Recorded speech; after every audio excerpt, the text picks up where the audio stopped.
Does my immune system weaken with age? It's got to be yes, no. Yeah. Some bits yes, other bits no. Okay, interesting. Okay. True or false? We have cancer cells coursing through our body all the time. I guess yes, more or less. Yeah. Okay. Reducing inflammation is key to aging slower. True or false? Yeah, the unwanted inflammation. Okay. Yes. Okay. My diet can help me age slower. Potentially yes. Okay. And can collagen supplementation help my skin stay looking youthful, just like yours? Nice. Not just your skin, but your whole body, because collagen is one of the most abundant proteins. We think about skin, but it's, your bones are predominantly collagen, joints, muscles, the lining of your gut. So it's kind of the scaffolding, and collagen supplements have these little peptides which help signal to slow down that decline and rebuild the collagen. So skin and whole body. In true academic fashion, you answered a true false question with a bunch of sentences, but that's all. How often that's all does good. that That's happen? You're like, We've- only true false. It's like, can't do that. We've got a lot to unpack here. First, I just want to acknowledge the fact that I am wearing sunglasses indoors. It's because I've just had LASIK 4 days ago, so I'm quite photosensitive. Just because you're looking cool. I'm not trying to impress Dr. Jenna here. I'm just, just quite photosensitive. Look, your book is incredible, and I'd love for you to introduce this concept of immune age.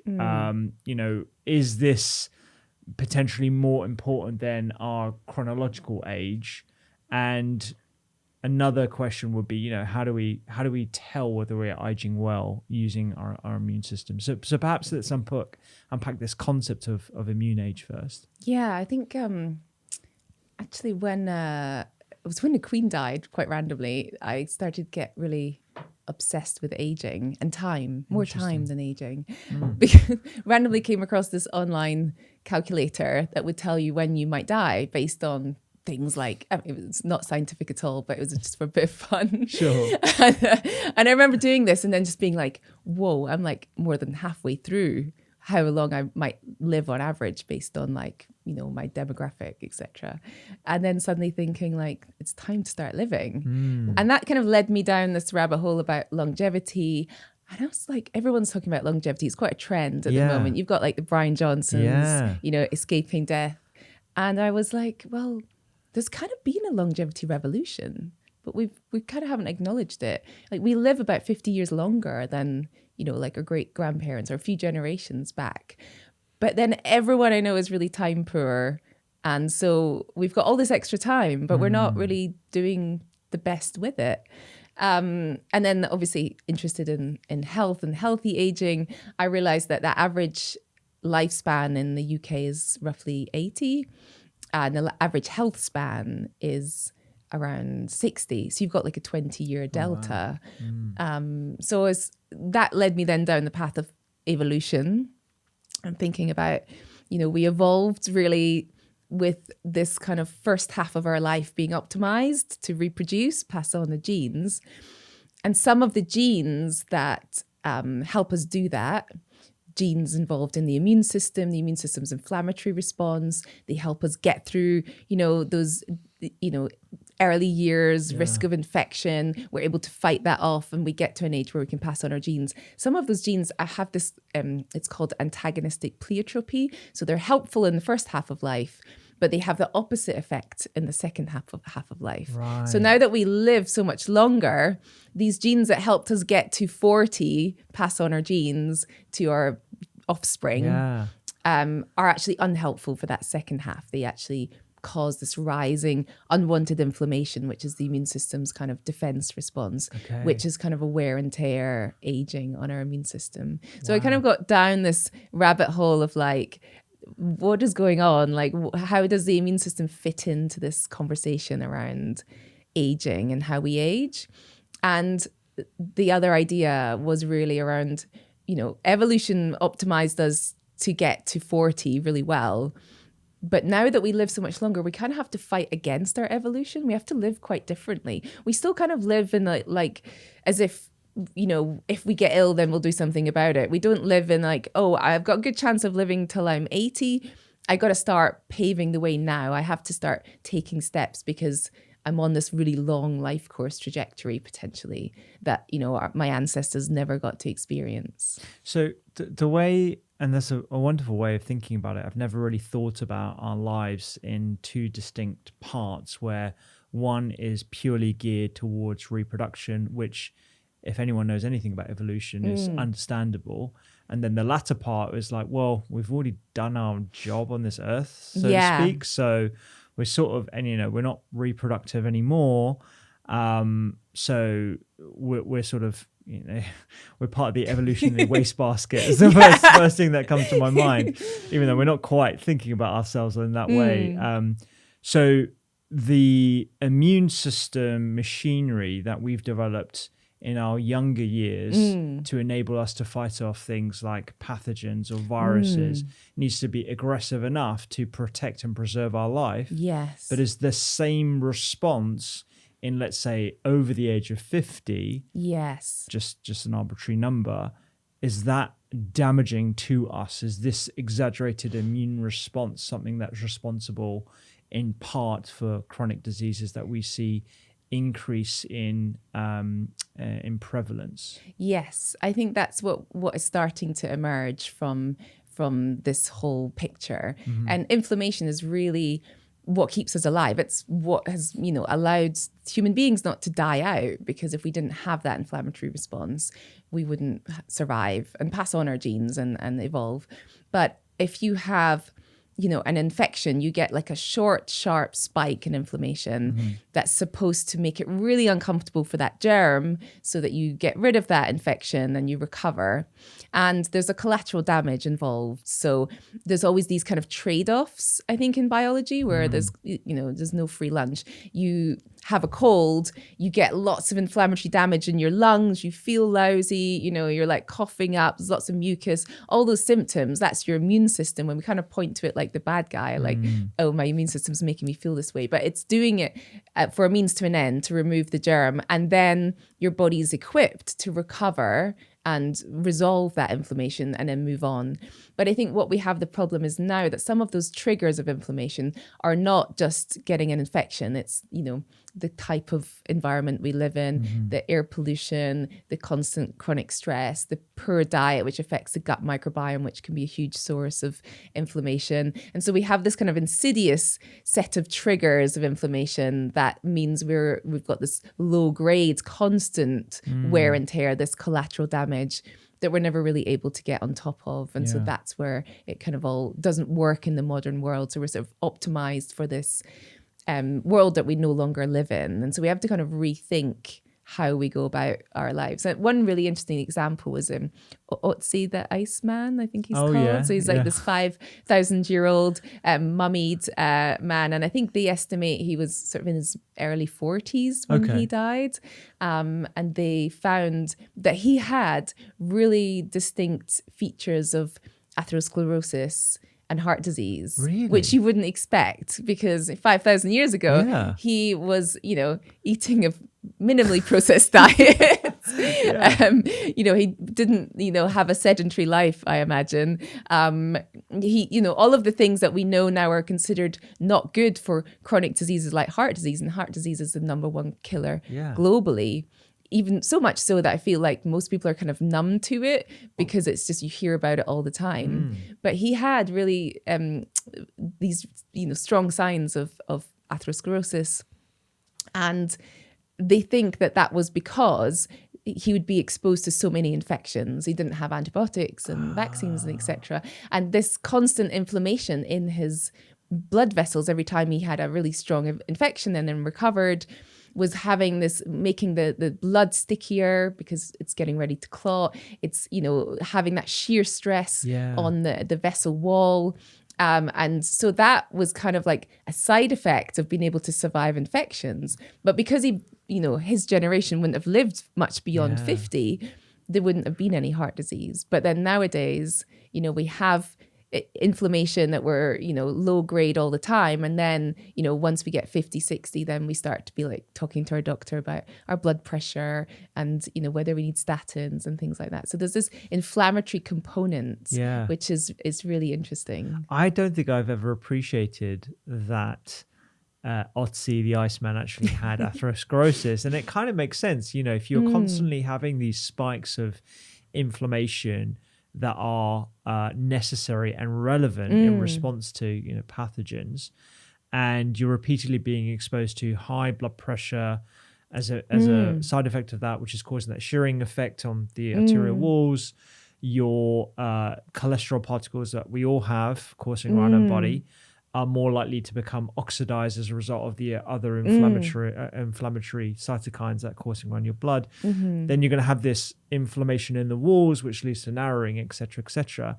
So what came to mind there is the increasing prevalence of cardiovascular disease, as an example, simply a byproduct of the fact that we now have medications and interventions that enable us to live longer, i.e. is cardiovascular disease essentially inevitable for a lot of us, and it's just a byproduct of us living an extra 20, 30 years? I think in some ways, yes. And I think even if you look at like the centenarians and the super centenarians, they will have signs of this when you look at them, but there's some people that manage to control it in a way. So you kind of just delaying these things rather than saying, I'm going to completely get rid of heart disease and nobody will ever suffer from this. It's like, no, how much can you kick the can down the road and keep your, arterial walls nice and clean by, diet, lifestyle, etc., rather than saying like, we're just never going to get it. It's somewhat inevitable because you have these trade-offs, and sort of the longer you're alive,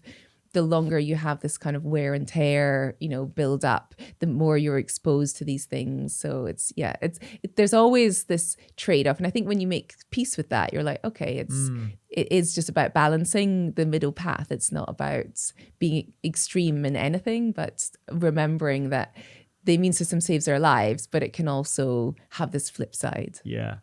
I want to come back to this a little bit later, because this idea, or the sort of the two different camps of delaying versus reversing are sort of coming to the fore right now, particularly on social media, where there is a camp of people who believe that aging and the diseases of aging are reversible, whether that's with a constellation of existing technologies, peptide technology, or gene editing, or some things that are further down the road. But I'm going to just bookmark that, because I know that's going to take us down another road.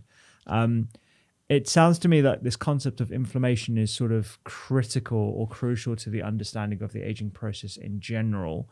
I know you've just explained essentially what inflammation is and why it's important.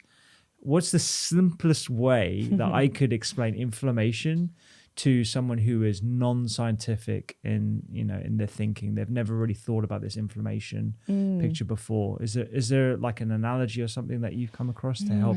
Because it's really it's really confusing to a lot of people. I think the immune system generally is really confusing.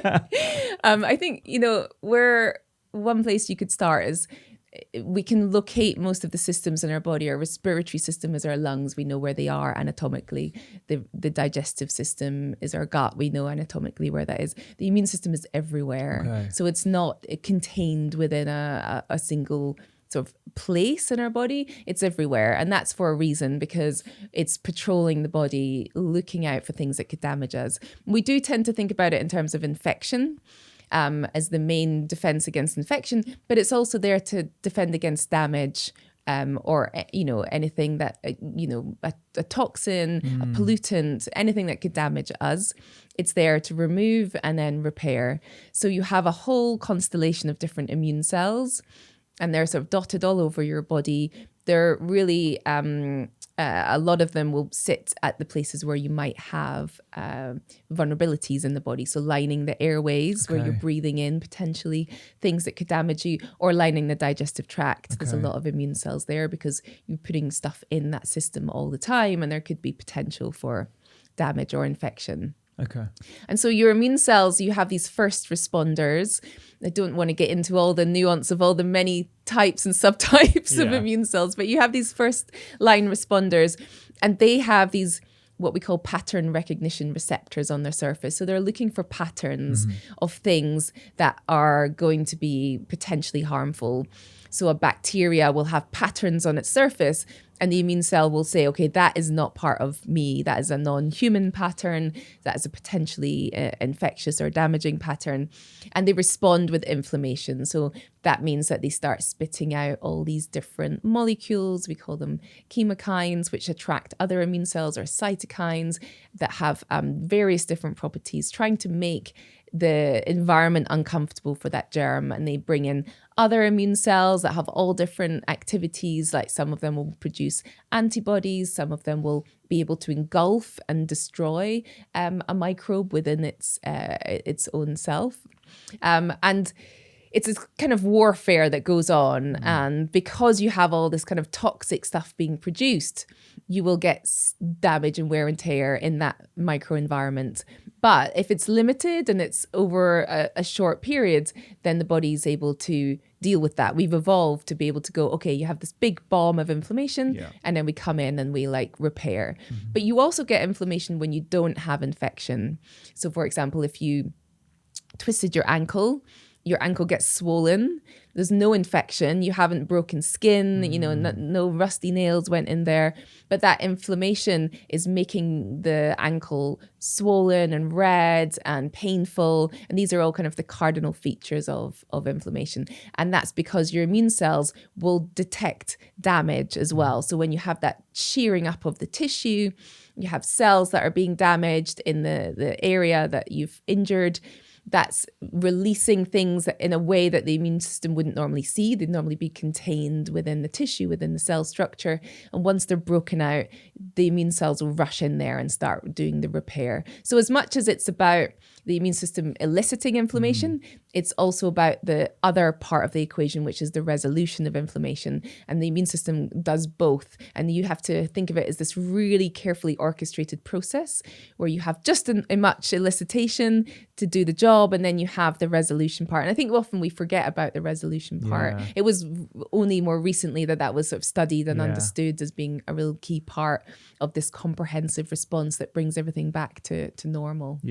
So we have damage patterns, and then we have pathogen patterns, and these are the triggers for that inflammatory response. Okay.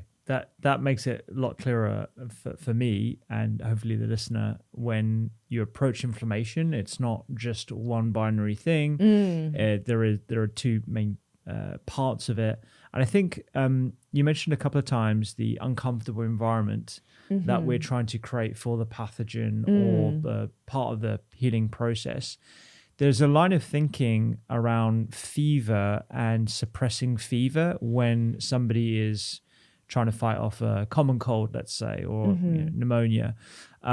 What is the thinking around this now? Should we be taking antipyretics, and I'm talking about adults here, to improve our symptoms whilst we're fighting something off? Or should we just be leaning into the fever and allowing our body to essentially do the work? Yeah, I mean, I think this is a really good question, and one that often gets a lot of different opinions, let's say. I think particularly for parents, but as you said, if we speak to adults, generally fever is seen to be physiological in that it has a function. It's part of the inflammatory response.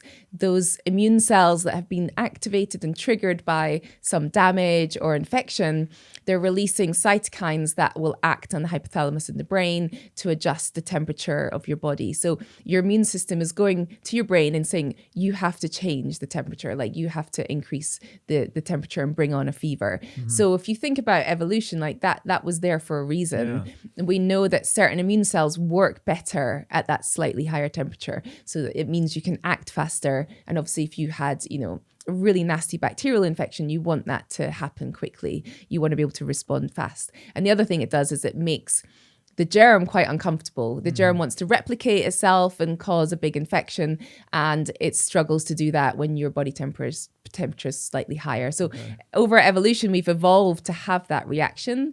And then we obviously developed drugs like paracetamol, which Yeah. are antipyretic, Yeah. which will bring the fever down.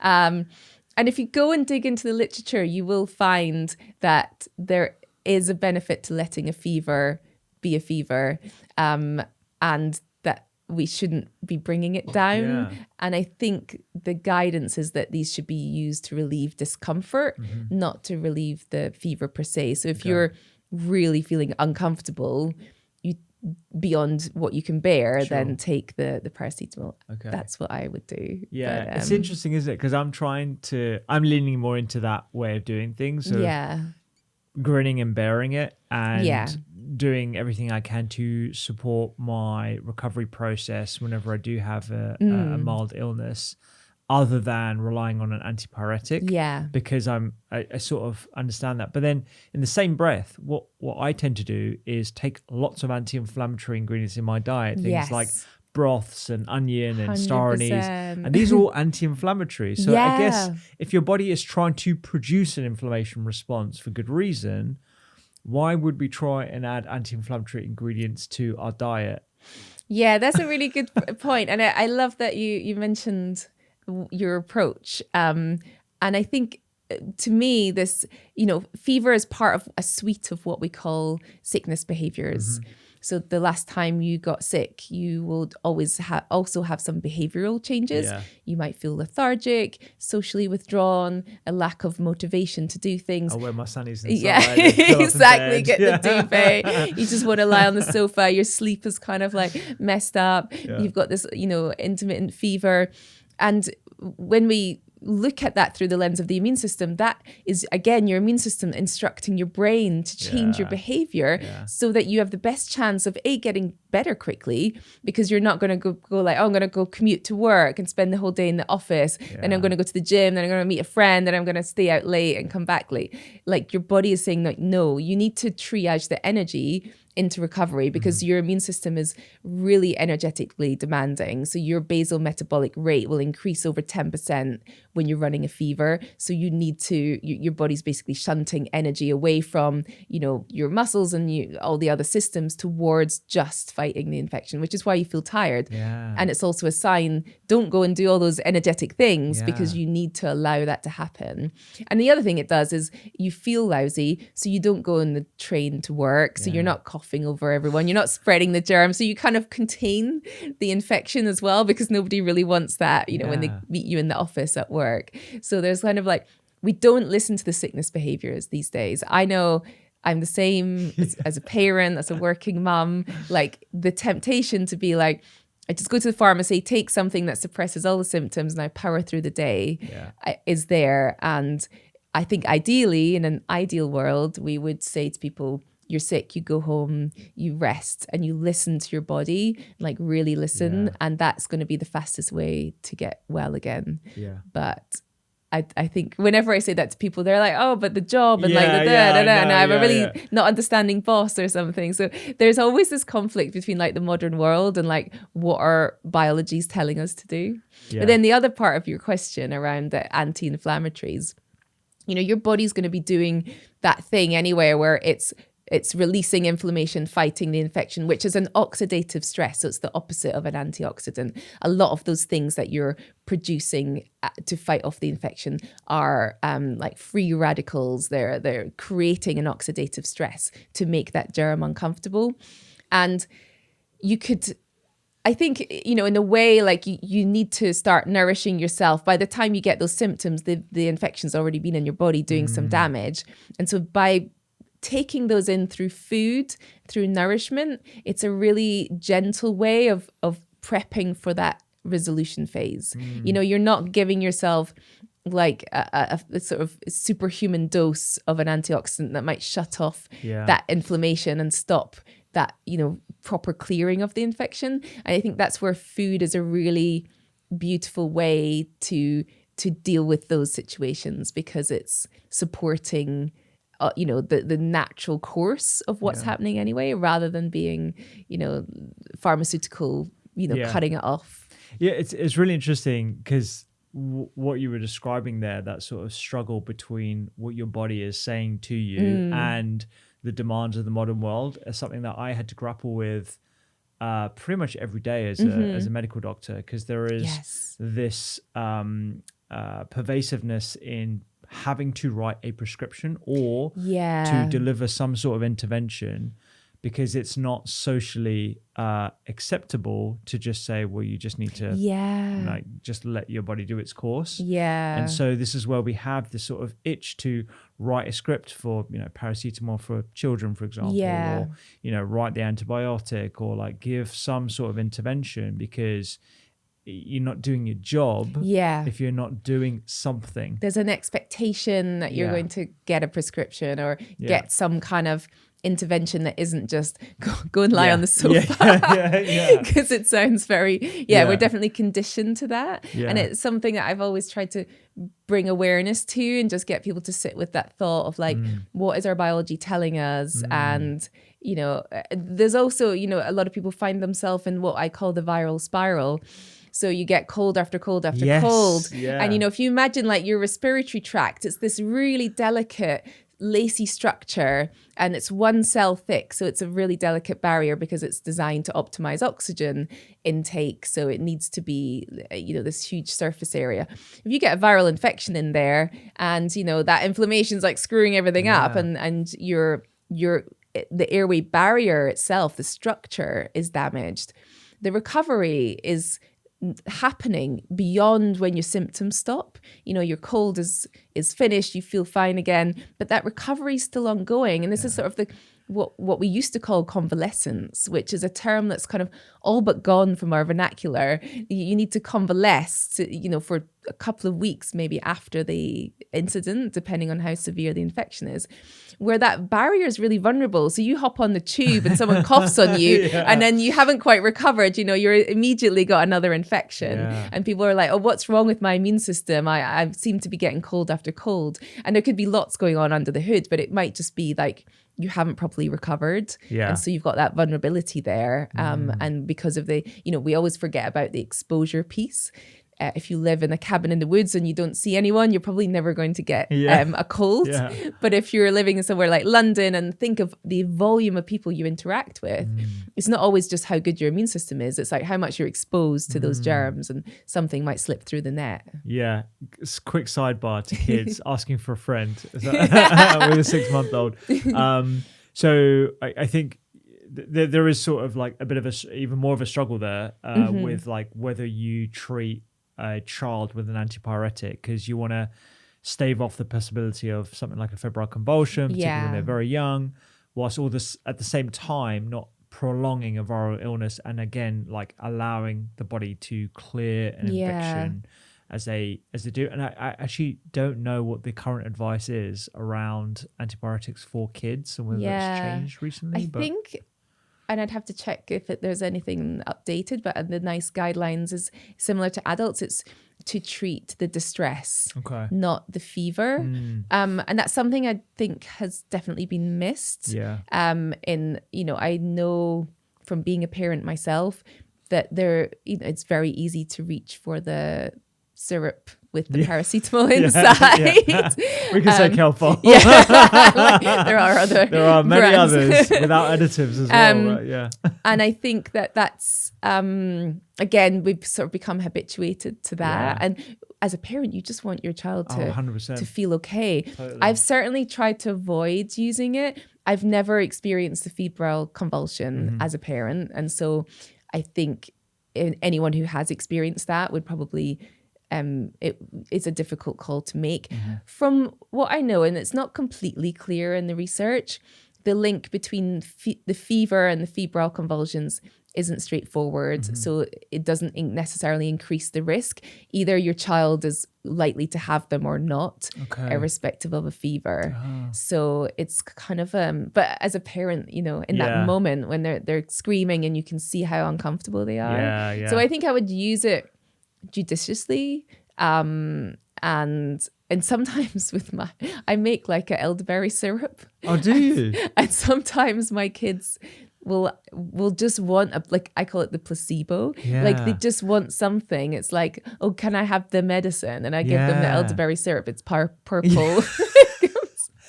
It's like a terrible That's parent. amazing. But like, then they're like, they're like, oh, I feel better now, like instantly. And that's when you know that sometimes it's a little bit of like the TLC. Yeah. And I guess as a doctor, you must have experienced that sometimes your personal care with that patient, how you deliver that information, that's the therapy. Absolutely. They feel seen, they feel heard, 100%. And the medication is literally a sugar pill, that they're not literally, because you're not prescribing sugar pills, but like I hope, but that care is really important, I think, to the healing process. Absolutely, and it's my experience in both general practice and acute medicine as well, A&E.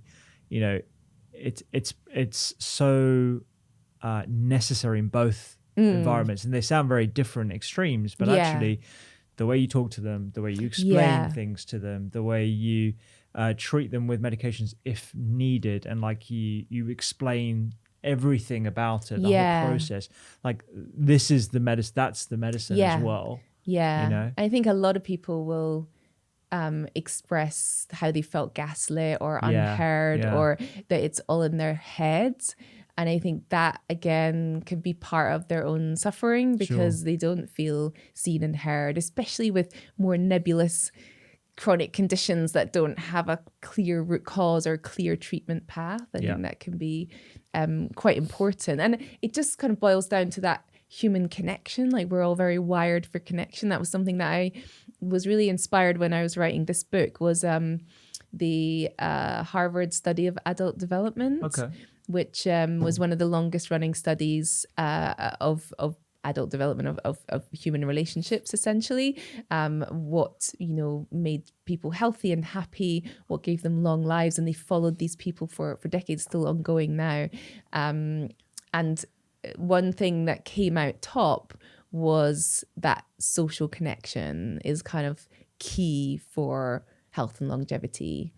And an aspect of that they found was that, it helps regulate that immune system. It regulates that inflammatory response. And when we feel lonely, we have this kind of heightened inflammation, and this has been shown in studies because we don't have the protection of the tribe, so we're kind of ready and primed for danger or an accident or an infection. And I think that we're constantly putting out little bids for human connection, and when that's not met, it feels like rejection. And things like ostracism used to be like one of the worst punishments ever, and now we see that on things like social media and kids, and that's kind of all wrapped up. We feel psychological, but it's all in our physiology, which I just find really fascinating. That's like, those interpersonal relationships are both good and bad, because if you can have really toxic relationships with people, but equally we all need them. We're just always trying to suss them out constantly and feel out people, and it's messy. I love that. And I did want to ask about whether isolation itself is inflammation producing, and whether that can have a negative impact on aging in general. But there's something else in what you said there about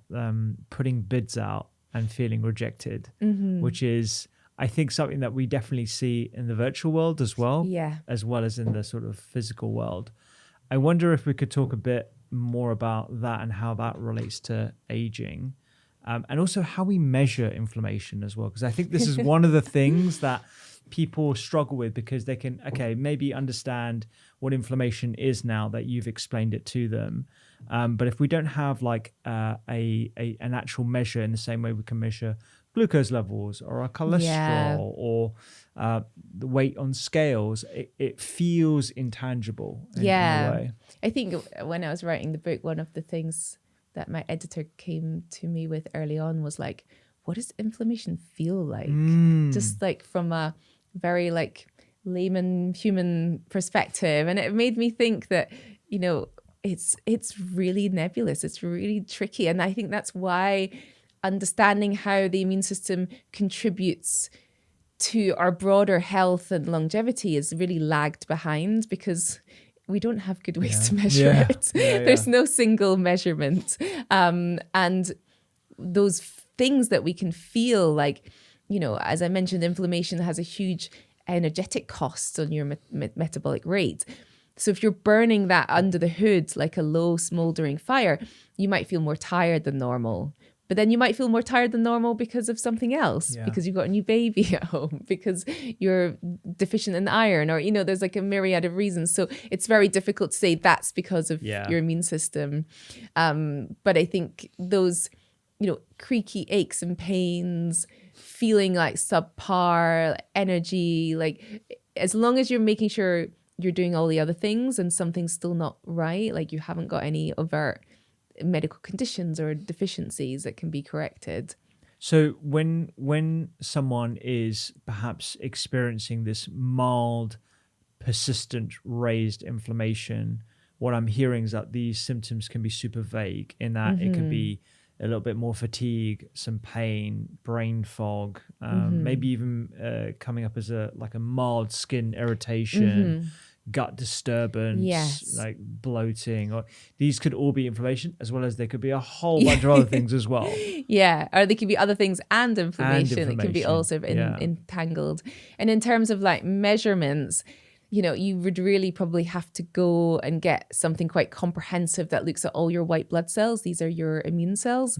But also bearing in mind that taking blood is only showing what's happening in the blood, and the majority of your immune cells are in the tissues. So you can't really get in and access there, like what's happening in the lining of your gut. That's quite invasive to go and, have an endoscopy or something. So there's quite broad limitations on how we can measure our immune system. There is something called the immune age test. This is only in research at the moment. It's not a commercial test. And it basically does a kind of comprehensive look at all different types of immune cells, ratios, things like high sensitivity C-reactive protein, which is a marker of inflammation. So if you have an infection, you'll see a dramatic spike in this. But if you have a low-grade inflammation, you'll see it at much sort of lower levels. And you can put all this together. The other thing I think is we carry these chronic viruses, cytomegalovirus, Epstein-Barr virus, certain herpes viruses. And what we find with aging is that they basically stimulate one type of T cell called a CD8 T cell, and they cause it to sort of proliferate in a way that's basically deterring from attacking the virus. It's sort of like giving it like a stimulus and saying, go off and do that, while the virus is then hiding out in our body. And what we see is this ratio of CD8 T cells to CD4 T cells changes over time, and it gets skewed. And if you imagine your body as a container, you only have so much immunological space for immune cells, so you have to get rid of some before new ones are allowed in. It's sort of, I guess, like the the way the bank produces money, you can't just keep printing money. So if you have this, like, you're the Federal Reserve of America, that's for another day. Economics joke there. But if you imagine that, a cytomegalovirus is this kind of stealthy virus that most of us will encounter in our lifetime, it will cause these CD8 T cells to sort of proliferate in a non-specific way. So you end up with a big container of these, and then you have little space left for the immune cells that can actually do their job. So by the time you're sort of in your later decades, you're much worse at fighting off infections, just because the space has been taken up by these kind of useless CD8 T cells that were triggered by this virus. So, infectious diseases are always evolving ways to be sneaky and try and like evade your immune response. And this is just one of them. So that's incredible. So are there like certain patterns that we can look at in research terms that will give us an indication of whether someone is going to age well, or they've got higher risk of certain chronic diseases later on down the line? Yeah, definitely inflammation in that high sensitivity CRP. So if that is consistently high, or you have like, going back to Otzi, the Iceman, if he experienced lots of infections, if you have a high infectious burden in your early life, it can actually lead to premature aging. And that's unlikely in somewhere like the UK. I'm talking about really severe infections, not just having a few colds, not to scare anyone. And then also these stealthy viruses that sort of hang out in our body. And if we get really run down, that's when they kind of peak up and start being problematic and causing these issues where they skew this ratio of T cells. So you can look at something like the T cell ratio and have an idea of what might be going on. Yeah. And the way to sort of keep on top of those viruses, like I say, they're stealthy. They hang out in your body forever. Once you've got it, you don't even know you've got it. I might be sitting here now carrying it, but if you're looking after your body, and particularly things like vitamin D is really important for your body to be able to keep it in check. And also high levels of stress. So cortisol will sort of allow these viruses to pop up and go, I'm no longer hiding out. I'm going to come out and start, playing mischief again.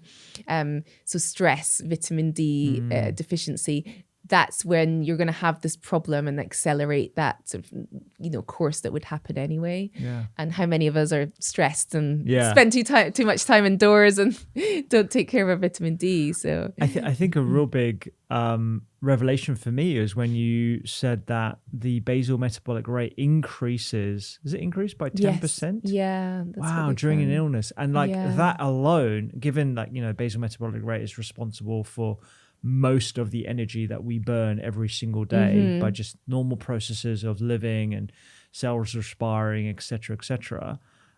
That's a massive increase. So it's no wonder I feel absolutely wiped out when I'm having a cold, because that's the equivalent of doing like a heavy workout, like 10% of your energy expenditure. Yeah, it's wild. Wow. Okay. And do you think there will be anything coming in the future that will enable consumers to have a more sort of rigid understanding or specific understanding of their inflammation levels in the same way we do with, like, I don't know, I'm wearing a ring at the moment that is like, measuring my sleep and all that kind of stuff.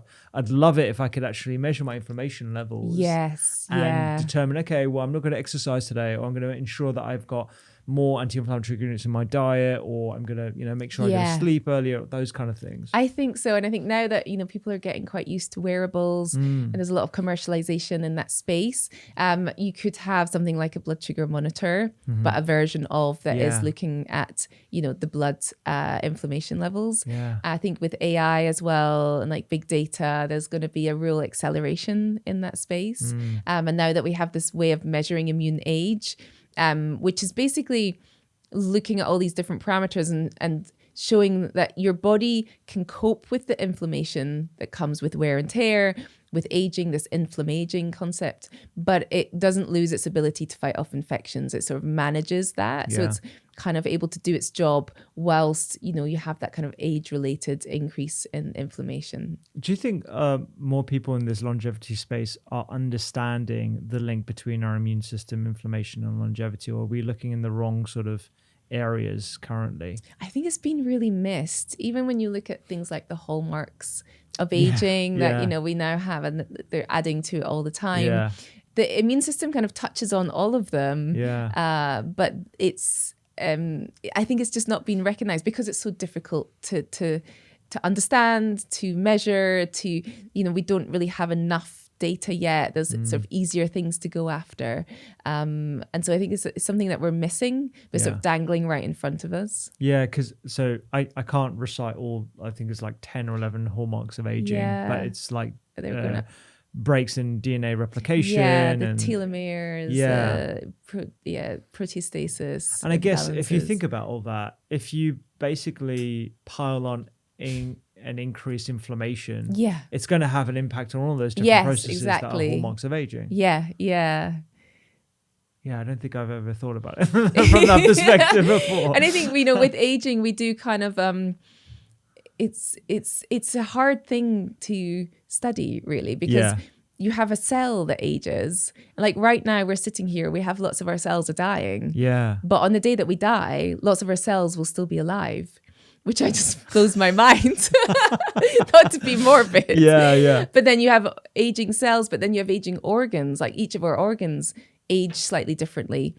But then we're a whole system together. So how do you measure? It's like a really tricky thing. It's a tricky problem to deal with. And I think to study it as a disease has been quite strongly debated because... As in inflammation as a disease? No, as in aging itself, the process. Mm-hmm.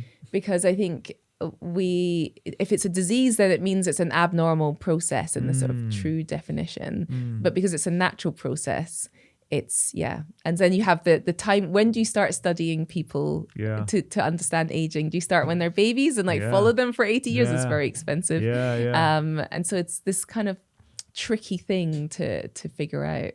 Do you think aging is a disease? I don't know. I kind of went roundabout. There's a chapter where I talk about this in the book. I don't think I really ever formed my consensus at the end of it. I don't think so, because it's a natural process. Okay. But I don't know that dividing it into tiny molecular hallmarks is the way that we need to look at it. And also, we have historically looked at these sort of diseases of aging, which is things like heart disease, certain cancers. We look at them individually. And so we study heart disease as a disease of aging, but shouldn't we just study the whole organism sort of declining rather than a specific disease? But then what are you going to use in a clinical trial to measure? So there's a lot of challenges there. Yeah, the way we study disease, I think, is flawed in many ways. Yeah. Because we're limited by, the sort of the rules and guidelines around evidence-based medicine, which are obviously there for a reason. But going back to the hallmarks of aging, if we've got these individual boats and we all try and repair them individually, it seems to me like the immune system or preventing inflammation is just a way to raise all the boats together. Yes, exactly. And then by virtue of that, you delay some of the sort of declines we see with aging. Yeah. I think that definitely what's lacking in that field is really good longitudinal studies, because it's really expensive to follow people for long periods of time. And I think when you see a lot of marketing for anti-aging things like, I don't know, practices, devices, supplements, it's like, who did they study? Like some bunch of young 20 to 30-year-olds for a year and they saw certain changes. How do you know that's going to work for your granny who's already got a lot of established, things going on in her body? And so we don't have, we only have these snapshots. And now that we live so much longer, we need to join all the dots, because what we need in our 20s is going to be different to what we need in our 80s. And I think that's something that we haven't quite caught up with. Going back to what I said in the beginning, we've got this extra bit of time, but we've kind of not really got our heads around it. Like, oh yeah, we do actually live a lot longer. We need to sort of adjust how we live. We can't live like our ancestors who were literally like, I might die, before my next meal because of, how they were living. So I want to talk about the immune system through life, because I think this is a really important concept for people to get their head around.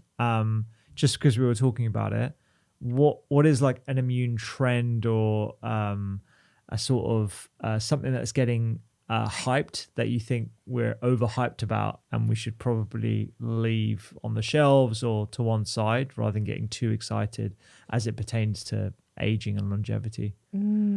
I think the supplement space is really hyped.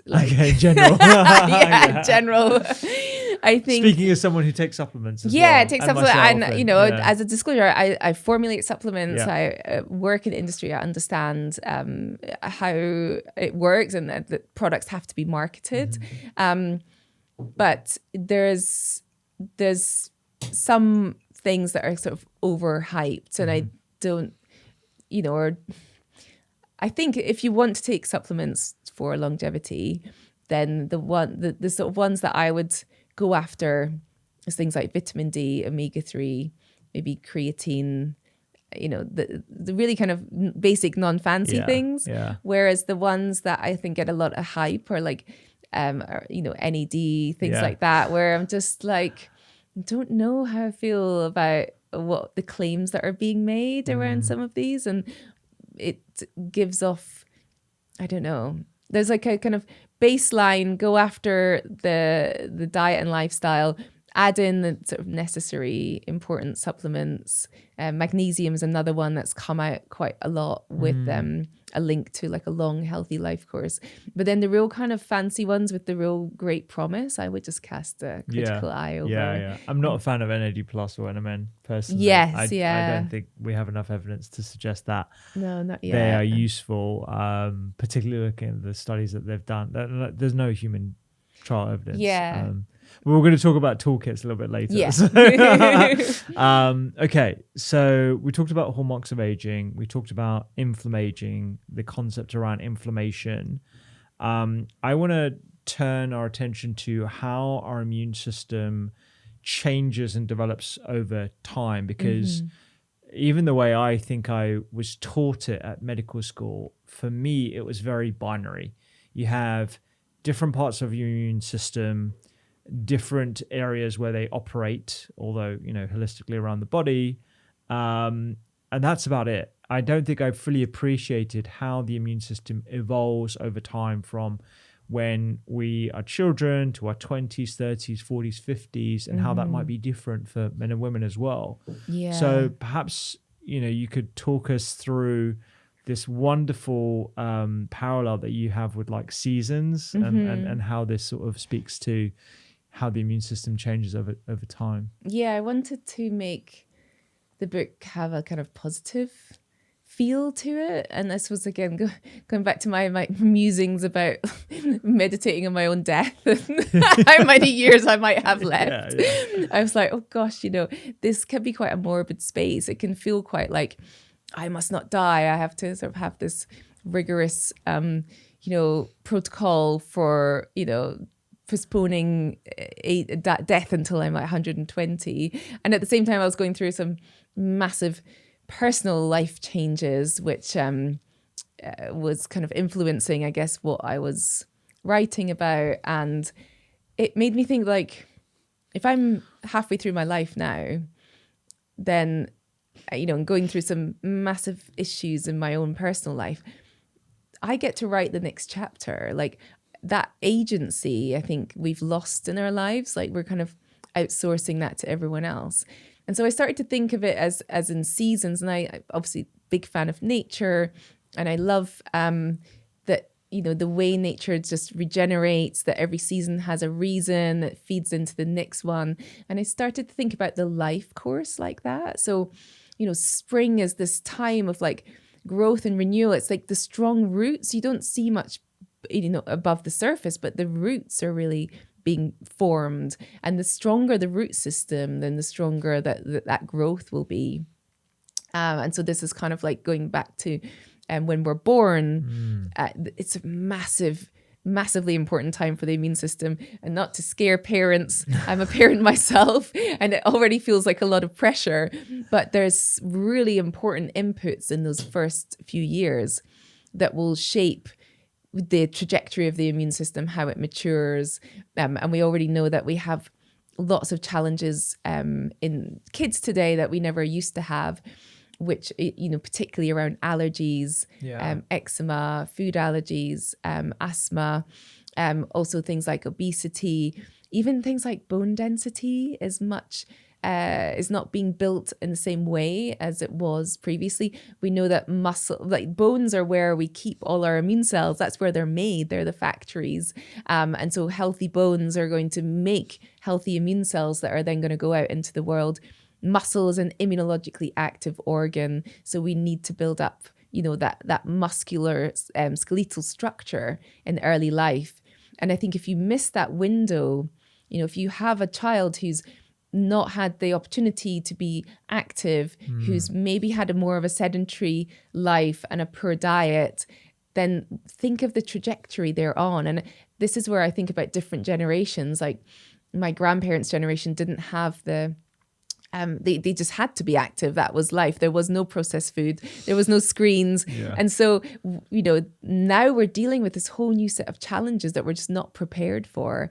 And we're putting kids on a trajectory that's going to be really hard to turn as an adult. If you want to make changes to your diet and lifestyle, you know how hard that is. Yeah. But if you're habituated as a child through circumstances beyond your control, then how hard is that going to be to change? And I think we've got this kind of huge tidal wave of issues that are going to affect all the future seasons of life. And we have to start to connect the dots and not just see that, child as a one-off. You're like, no, that's his life course now, or her life course that's been, set up now. That root system, all those inputs that we're giving it, we have to do something. And it's really important. And health is really about passing the mantle, like we sow the seeds that someone else will benefit from. And I think that's what we have to really think about, that what are we passing on to future generations in terms of their well-being and their health. Yeah. And I mean, as a new parent, I think there's two ways in which you can look at this responsibility. You can get anxious about it. Yeah. And you can really think, oh my God, like I don't want to mess this up. I want to make sure that I've got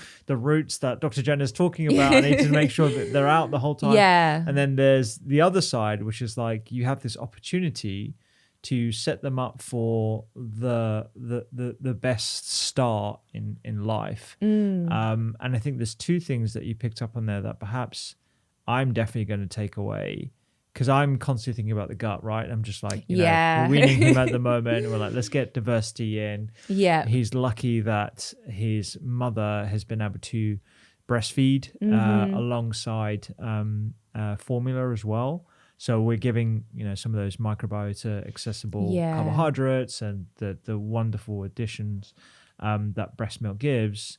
But I don't think I really thought about, I mean, perhaps it's because he's not walking yet, but I don't think I've ever appreciated the bone health and the muscle health as they pertain to immune health. Yeah, you know, exactly. And I think this reframing of muscle from just being something that moves our limbs to actually being an immunological organ, but an organ itself is something that we need to appreciate, particularly in younger life. Yeah, completely. And I think you're right to say about the gut being the hub. It really is a hub of like immune development, and it starts within the womb. And then obviously, you know, there's lots of information now about the root of birth being important as a kind of seeding event for the baby to be seeded with the right microbes. And then the breast milk contains, as you said, these carbohydrate structures, which are not necessarily to give the baby nourishment, but they're fertilizer to bring out the right microbes in the gut. And actually the baby's gut is, you know, we talk about diversity, but a baby's gut is not diverse in the very early stages. It's meant to be quite uniform. It's got this bifidoflora, and these bifidoflora are really important for giving a signal to the immune system to create this balance between what we call the Th1 and the Th2. So the Th2 is the one that can be a bit problematic and cause allergies, and the Th1 is more the one that's fighting off, you know, infections, bacteria, etc. And so if we don't get this kind of input right, then we can end up with a skewed Th1, Th2, and then that may lead to allergies. It's not a definite, and I would never want parents to take away from this, like, I must do these things perfectly. But I just think if we gave parents more information about why these things are important, then perhaps it would help get support for things like breastfeeding. Yeah. I know having premature twins, that breastfeeding was really challenging. I was quite on a mission to do that despite the challenges. But I think because I knew how important that was for their immune system. But I don't think people are informed. And I think if we give them that knowledge, they might be like, okay, I'm going to give this a try. And we put support in place to help parents to do that. Yeah. That would be really important. And it's not the be all and end all. It's part of a whole suite of things that are going on for the child. But we just, with allergies being really important and a huge challenge. And then I think we made a massive mistake. You know, we told people to avoid giving your child allergens. Professor Gideon Lack, who's done some of this seminal work in this area. I don't know if you've spoken to him. I haven't spoken to him, but we are trying to get someone to talk about this very topic. Yeah, he would be an amazing, amazing guest. And he was, as a young doctor and doing research, was really like the person who was coming to, you know, doing some animal experiments, I think, in the very beginning, and saying, this is what I've noticed. When we expose them to these things early on, the immune system creates tolerance. Yet because we got so worried about peanut allergies, you know, in the 90s, it was like, don't expose your child to peanuts, which actually backfired. And it was like, oops, we've kind of done a number there. This is the thing. It's still ingrained in a lot of people's heads that, I need to be fearful of these allergens. Yes. And you can understand why, because of, you know, the drastic things that have happened when certain kids are exposed to these allergens. But retelling the story and actually Yeah. introducing allergens, whilst it sounds counterintuitive from the Yeah. perspective of your immune system, and actually training your immune system to tolerate Yes. these different ingredients, it makes total sense. Yeah, exactly. And there's the connection with the skin as well. So your immune system in those early years has to see the allergen through the gut, because the gut is this, what we call a tolerogenic environment. It's learning to tolerate things that go in that route, because generally the things you put in that route are stuff that's safe, like food. But then if your immune system sees that allergen through the skin when it hasn't yet been given through the gut. So for example, if you never give the child peanuts when they're very, very young and they start weaning, but yet they're given some topical cream that contains like a essence of peanuts, peanut oil, the immune system seeing it through a different route, which can actually lead to a really strong food allergy later on. So this is called the dual allergen hypothesis. So it's only something that's been recognized fairly recently. So there's like another complex layer to it. You're thinking, what am I putting on the baby's skin as well? And just making sure that that tolerance route is through the gut. And so that diversity really early on in weaning is really, really important. That's so interesting, because I was literally having this conversation with my wife as we're introducing allergens into his diet. We've ticked off 3. We've done egg, we've got peanuts, and I believe we've done fish. And so we're going to add some soy, and he's a little bit intolerant to dairy, as we found out, but hopefully that will pass in future years. But I remember having this conversation with her about peanuts, because she was like, "Oh, I eat peanut butter on toast around him all the time. There's probably some peanuts that have gone in his skin, and he's probably fine." But now I'm thinking about this dual allergen hypothesis. Now I'm like, oh, that was probably the wrong thing to do.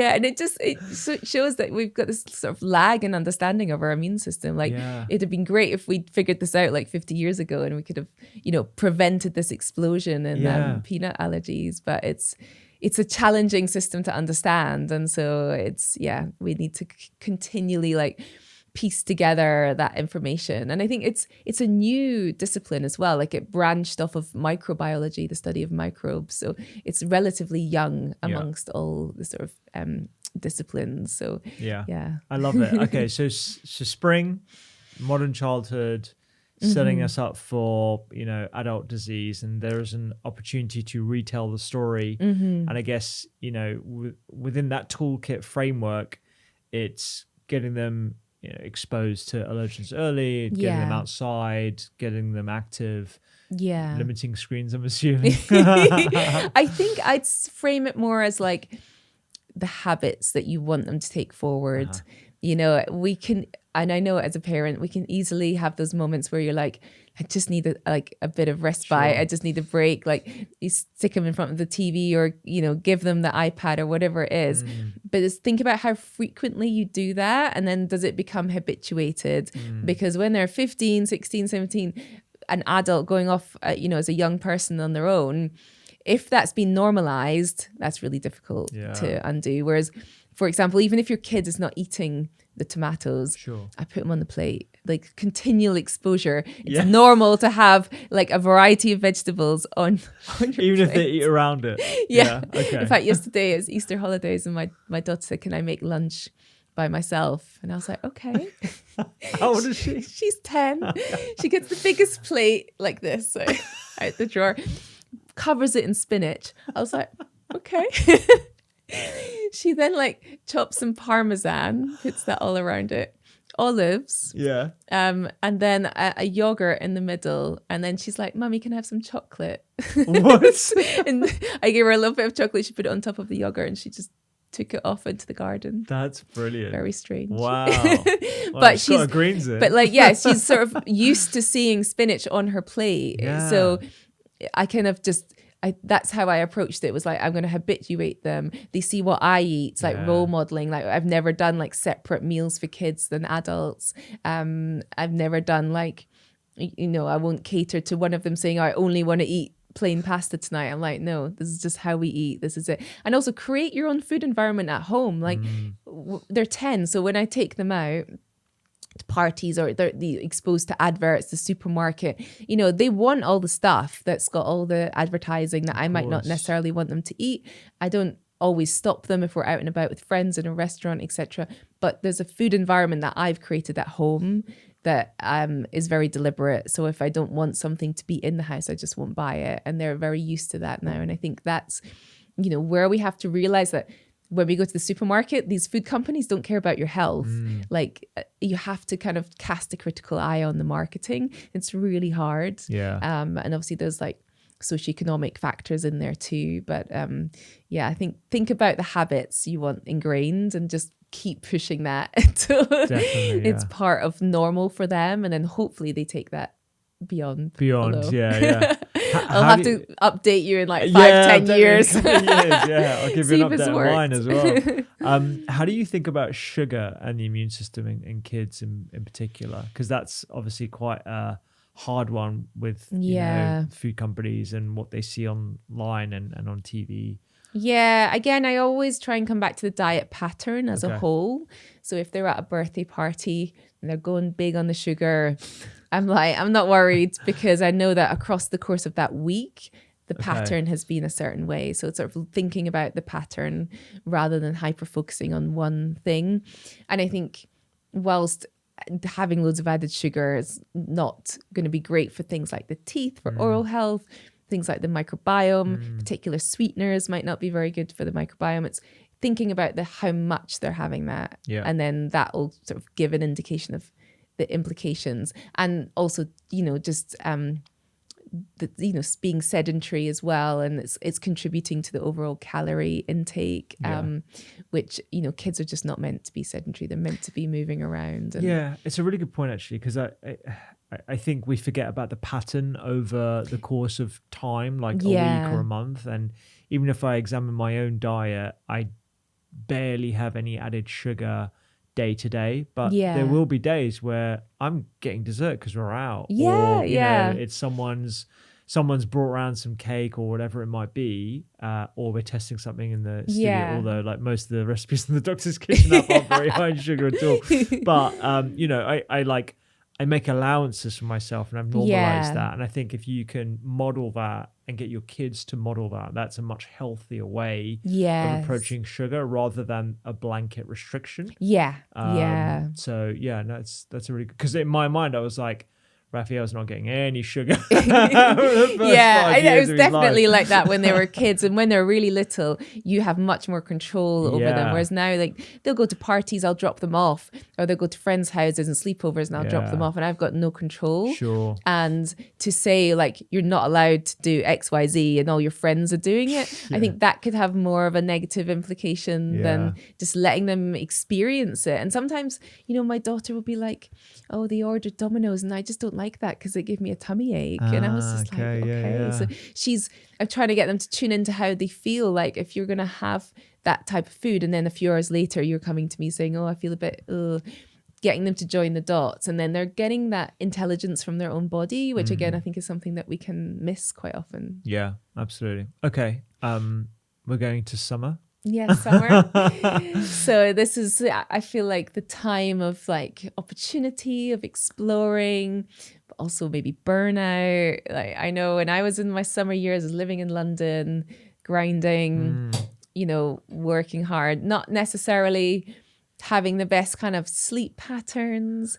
I think a lot of people I know in those years, they're very reliant on getting stuff delivered. Like food delivery services, so they're probably not necessarily getting the good food quality. The fiber might be lacking.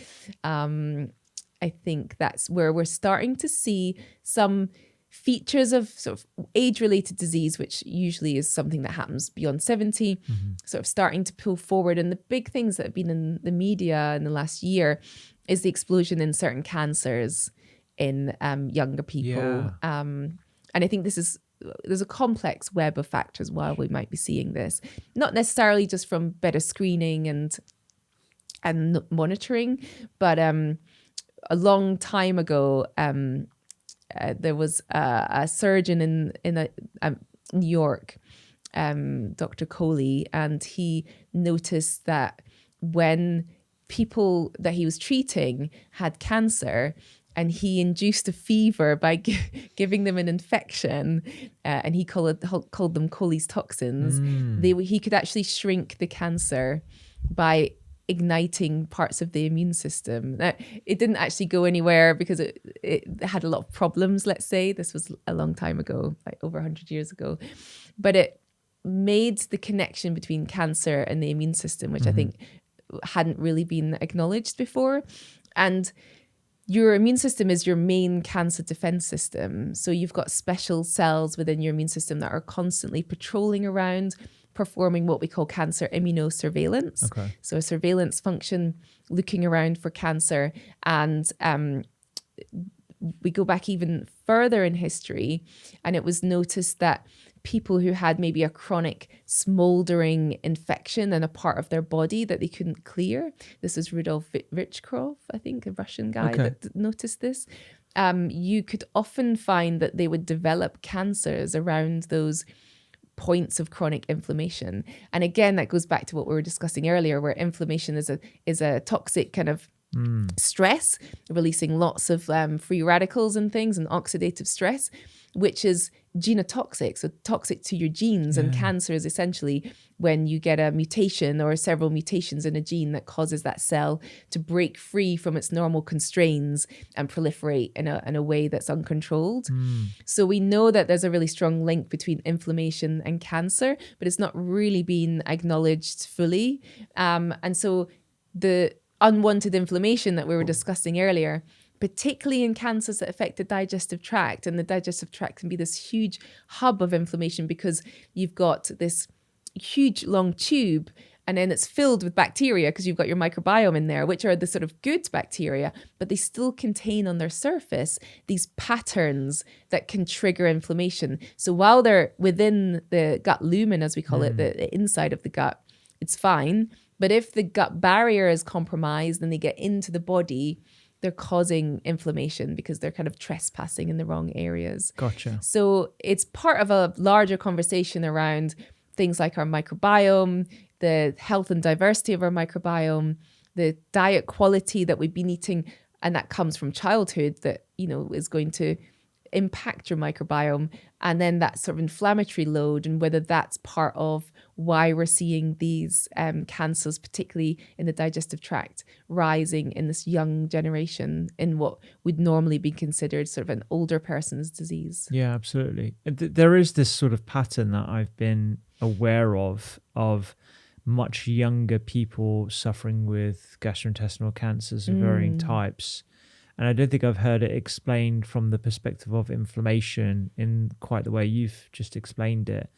Do you think this is the reason why we are seeing more of it in Western societies in particular, like a complex web of diet, environmental pollutants, and I know you didn't say this, but, you know, intestinal hyperpermeability, or colloquially known as leaky gut? Yeah, I think, you know, the amount of people who have gut issues sort of frequently, bloating, you know, IBS, like just irregularity issues. It's almost everyone I know, like, and that's just my own little, you know, survey of people. But I just feel like something is going on with our digestion that we haven't quite comprehended yet.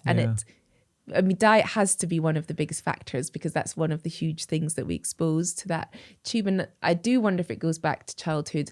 And I also wonder if it goes back to when antibiotics came into play, because we're sort of, if you look at the sort of timeline of when antibiotics were introduced in the 50s and then became more mainstream, and then certainly when I was a child, you're given antibiotics for everything. 100%. It was like constant. You'd have several rounds a year, and we know that that's having an impact on the microbiome. And is that why now we're seeing this increase in issues with the gut? Because you've got this progressive like erosion of the gut diversity. We're losing valuable species, diet quality is going down. And so that's the kind of the result is this really complex picture of gut issues, part of which might be the rise in cancers of the digestive tract as well. It's a really, really good point, because I think to go back to spring, we've seeded that environment that is potentially lacking in microbes because of the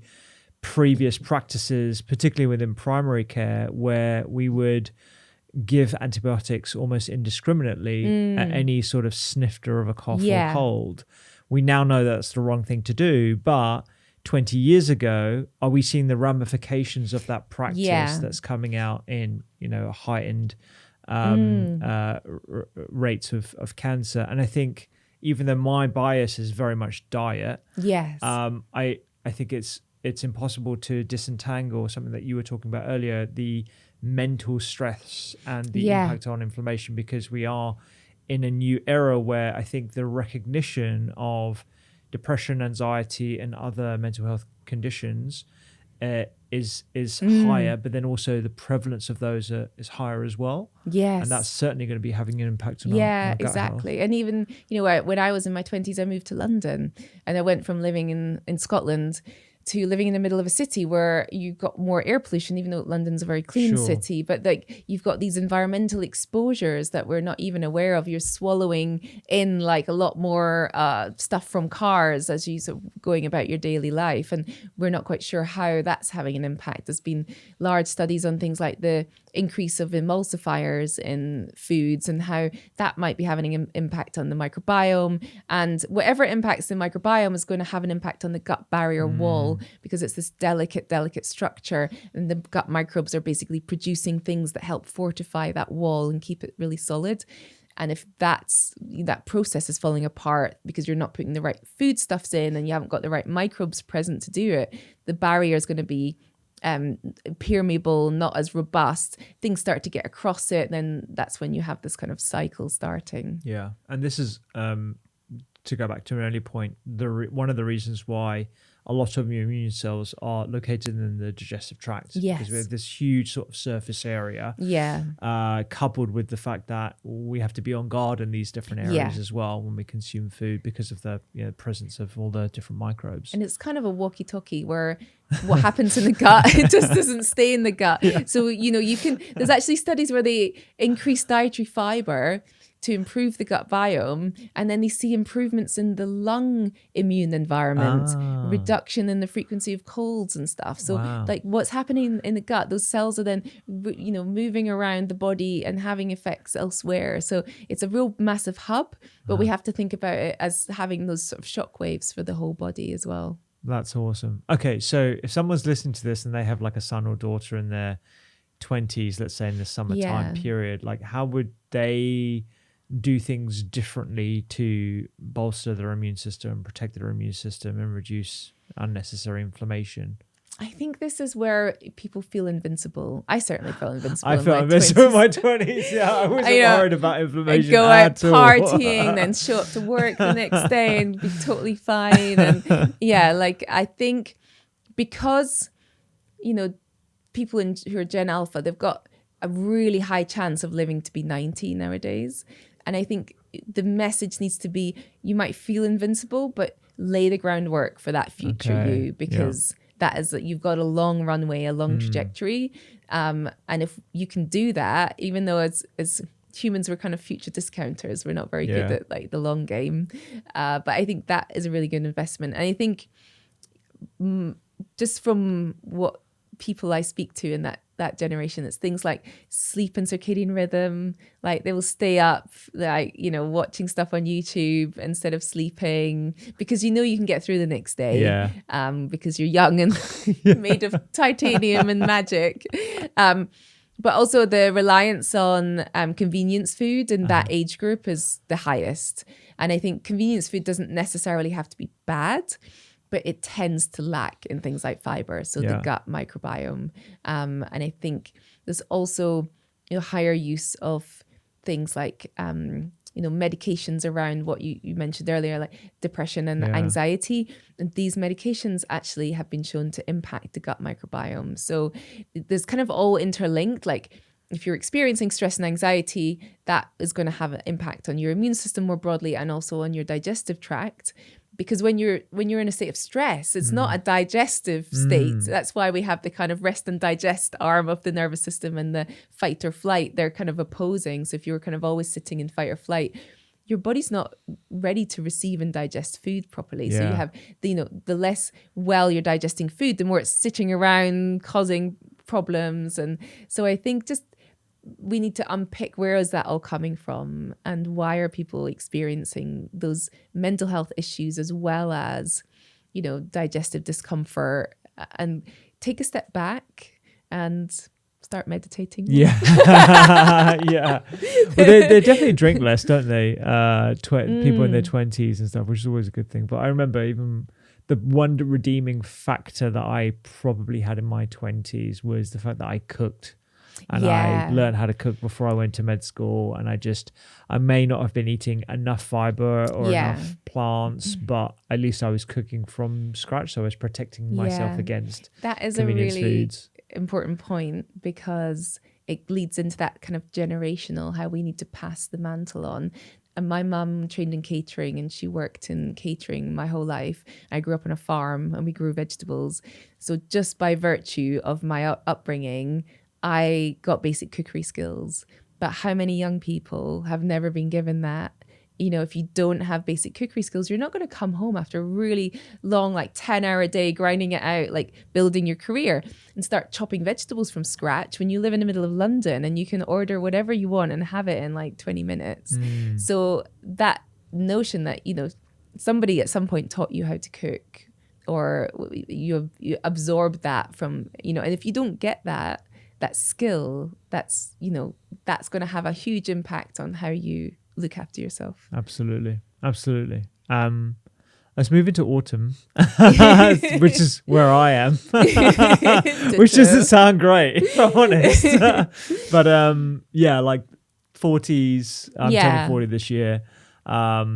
This is where I think there's a real crux period here, right? Where you see the potential downstream effects of the spring and summertime. Yeah, I think this is when you have the wake up call, and you're like, oh yeah, I wish I had started that earlier, done that earlier. And I think that if you're at all thinking that, then you just have to start whatever it is that you wish you'd done earlier. That is your calling, just to start. And I think if we go back to the seasonal analogy, it's like harvesting. You harvest all that wisdom. Don't berate yourself. Take the learnings and be like, oh, well, that was all meant to happen to get me to here, to suddenly have the light bulb moment to go, aha. You mentioned that people in the summer years don't tend to drink as much as maybe when I was there. Yeah. Whereas I think I see the opposite in the 40s is that people have a lot of cognitive dissonance around alcohol, and they're not even open to experimenting with drinking less, because it's a real crux that they really enjoy that. And I think in the book I call it the midlife gut. Is that I speak to a lot of people, like parents at the school gate, and they're like telling me about all their gut problems, and they're like, but I eat so healthy. And I'm like, that's great that you eat healthy, but I can't tolerate anything. And I'm like, that's the decades that happened before they got you to where you are now. And it's like the people are very confused. I eat healthy now, but you maybe didn't for, several decades before. And so that's why we have to start to link together all the seasons and realize that each one is a preparation for the next one. Yeah. I love that. And I guess if we're talking about the shifts in our immune system, what's going on in this period of time? How is our immune system different at this point? Well, there was a recent study that showed that we don't age linearly, but in two kind of steep upticks, and one is in the 40s. And I think that is when we're kind of at that tipping point in evolutionary terms between the first half of life, where all your genes are optimizing for reproduction, and the second half of life, where some of those genes now have the inverse effect, and actually can be quite pro-inflammatory. So you see a lot of shifts. You see the consequences of this. This is where things like monitoring inflammation might be more important. dialing in a real kind of anti-inflammatory diet and lifestyle might be more important. The things that you got away with in the earlier seasons don't apply now. Now it's like, now you're really preparing for those later decades, because those are the ones, you know, age 60 and beyond, where most people, I think it's something like only 10% of people will get to that stage without a chronic condition. And then you have the whole... Only 10%? Yeah, I think there's a study done in the gosh. US population, maybe this year or late last year.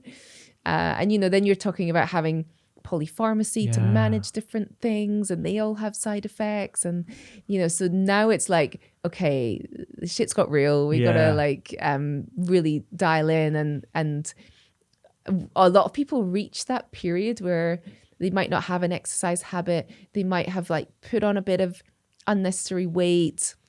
Like, this is where it's all starting to come out in the wash. And it's challenging because, and I wrote about this in the book as well from a very personal perspective, because you might have aging parents, like young children, financial obligations like a mortgage. Like, it's like a really difficult period in life. And I can really have a lot of compassion for people who are struggling.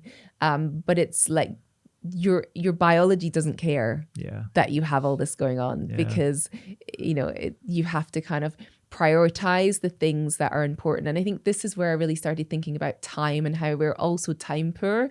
And it's like, well, actually, what do I want to use my time for, and be more intentional about time? And I've always had a kind of odd-off meditation practice, but I was like, now is the time to make time to do, which is essentially sitting and doing nothing, isn't it? Which feels like when you're really such a luxury. I know, you're really busy. I'm like, I'm just going to sit down and like, you know, be and it, you know, doing a lot of meditation over the last few years to just sort of navigate some difficult times. I was like, mate, my brain is either like ruminating on stuff I did in the past that I wish I hadn't done, or it's like, you know, fast forwarding like a time machine to like what I'm doing next, and all the, you know, playing out scenarios that might never happen. And it just made me realize you only ever have this present moment. And just being more present in life gives you a better quality of life. And that was when I brought in this additional dynamic of, you've got the lifespan, which is how long you live. The health span is how healthy you are until, you know, your health deteriorates. And then you have what I call the soul span, which is just, you know, living in a way that fills your cup. And that might not be, you know, anything spectacular. It might just be like, you know, coming home from work and just observing my kids, like, you know, messing around, not doing anything. Like, it's not a big event. It's nothing. It's just like pottering about in the kitchen or playing in the garden or something, just that kind of garbage non-time, but really observing it and being present. And it's really quite hard to do. At least I find it hard to do. It is hard to do. And it's like, there's so many things that come up there. Like for me, when I was taught how to meditate by a wonderful person in Sydney, who's unfortunately no longer with us, Tim, I remember asking him a question about good and bad meditations. And I was like, look, sometimes I sit down and I'm just like in flow and it's great, and I, you know, empty my mind. And other times I'm just like what your description was, thinking about things I've done in the past, things I've done in the future, what I'm going to do later on that day. And I was like, how do I make sure that I have a good meditation? And he was like, it's not about having a good quote unquote meditation or a bad meditation. It's about meditation. It's about the process and carving that time out, and actually the observation that your mind is racing from thought to thought is in itself information that you can then take into your day. And I think another element that's very personal for me is that where most people have this realization about gut issues or their first chronic disease or whatever in their 40s and 50s, mine came in my 20s. So when I had my cardiovascular condition, my atrial fibrillation, I was 24. So I had this realization that I'm now grateful for, because it changed my relationship with diet and exercise, and even things like alcohol. I wasn't a big drinker, but like I certainly was drinking way more than I drink now. I barely drink. And it sort of like allowed me to seed my gut essentially, but also like a lifestyle that's very easy for me to maintain, aside from the fact that I've got a newborn. And I think this time where people have midlife crises, I describe mine currently as a midlife moment. It's not a crisis, but it's that. You have all these different factors, like you're just saying, your mortgage, and you realize that you get to a stage in your career, particularly in medicine, where it's like, oh, I've become a consultant, I've got to the pinnacle of my career, now what? And a lot of my colleagues are definitely going through that right now, and you can just see where the anxiety and the depression and the it might not be a clinical state of mental illness, but it's definitely simmering in the background, and it leads to a lot of lack of clarity or lack of purpose. Kind of mental anguish. Suffering. Exactly. And I think it's setting yourself challenges is really important. I mean, my midlife moment this year is gonna. I'm treating the midlife moment through doing things like sets of challenges. So I've got like a physical challenge, which is I want to be able to do something called a Murph. I don't know. Have you ever done CrossFit? No, okay, never. So there's a CrossFit workout where you do a mile run, 100 pull-ups, 200 press-ups, 300 air squats, and another mile run with a weighted vest. Oh, nice. And I want to try and do that under 40 minutes. Yeah. I want to do my first duathlon. Cool. And I'm also going to do a silent retreat. And wonderful. That's probably the one that I'm most I know, I was going to say scared about. The other one's fine, no problem. Silent retreat. Stuff's fine. I can deal with that. I can go through the pain of that. But the boredom of not reading anything, listening to anything, sitting with your own thoughts. Yeah, just sitting with your own thoughts. That is observing your mind. Yeah, it's like wild. A forced meditation. Yeah, no phone, nothing. So amazing. I really think like these antidotes to modern life. Yeah. Like, silent retreats or meditation, if you can, fit that into your day to day, are necessary. Yeah. From an inflammation and immune perspective. Yeah. I think the midlife moment, I really like that. It's you get to write your next chapter and reframing stuff that you might be disappointed about that you did in the past as sort of just learnings. I think that was just such a big, important moment for me. And meditation, like observing your mind, like I feel like I've meditated on and off for years, but every so many years I just have this moment of like, oh, I get it a bit more now. Yeah. Which is always kind of a weird moment. I'm like, oh, I see this whole thing differently, and now I understand the why. But just observing yourself whizzing around, like time traveling, is just really important, because it's information, as you say. It's like a feedback. And then when you go to make a bad decision, not necessarily a bad decision, but you go to do something that isn't going to support your mental, physical health, you have a bit of more agency over that decision, just because you're able to sort of observe your mind and see where it's going. And I think that is quite valuable, particularly from your 40s and beyond, because you can't just have youth on your side and say, oh, I can bounce back from this. I can wait till tomorrow. That feeling that we're somehow in the prelude, like it's not the real act yet, that, we have to move that aside and just be like, this is it. Like every day we have is just the real thing, and we have to just enjoy it and be aware and take all the moments and all the learnings and just feed that forward in a life that we enjoy. Yeah. Obviously for women, this is a time where there is a rude awakening in some cases, in many cases. How do the physical changes and hormonal changes affect immunity at this stage? This is really huge because of the relationship between the sex hormones and the immune system. Our immune cells have receptors on the surface for the sex hormones, so they are influenced by many women will feel that across their menstrual cycle. You're more susceptible to infections in the second half of the cycle. People get this kind of what we call the period flu, or you might feel a bit more ill and unwell. It's an inflammatory process, the whole shedding of the lining of the womb. So you have this kind of monthly cyclical process. And then with the perimenopause period, this becomes erratic. So something that's been quite cyclical and rhythmical becomes very erratic, which means the inflammation that's associated with that can be quite erratic. And then the menopause event itself is kind of the drop off a cliff of these hormones that have been with us, that have been guiding the immune cells to do different things. And we see menopause as being a bit of an inflammatory event. Okay. And so it's really important for women in this phase to dial in that sort of anti-inflammatory lifestyle. Okay. It's kind of the most vital thing they can do. And I think whereas it might feel like your body's kind of being hijacked and something that's become so rhythmic has become really erratic, then you do reach for the crutches because you're maybe not aware of what's going on under the surface. And so, alcohol, I think tolerance of alcohol really changes. Yeah. And that can be to do with how your body metabolizes estrogen and alcohol and your gut health. If you're struggling with gut health, and you're not getting rid of those hormones when you're meant to, which, they're being excreted through the gut. I think that, infections, things like heart disease risk jumps massively for women. And it shows up differently in women. And a lot of what we consider the classic signs of heart disease are more commonly observed in men. So people might not be aware. They might not be going to talk to their doctor about it, keeping an eye on these things.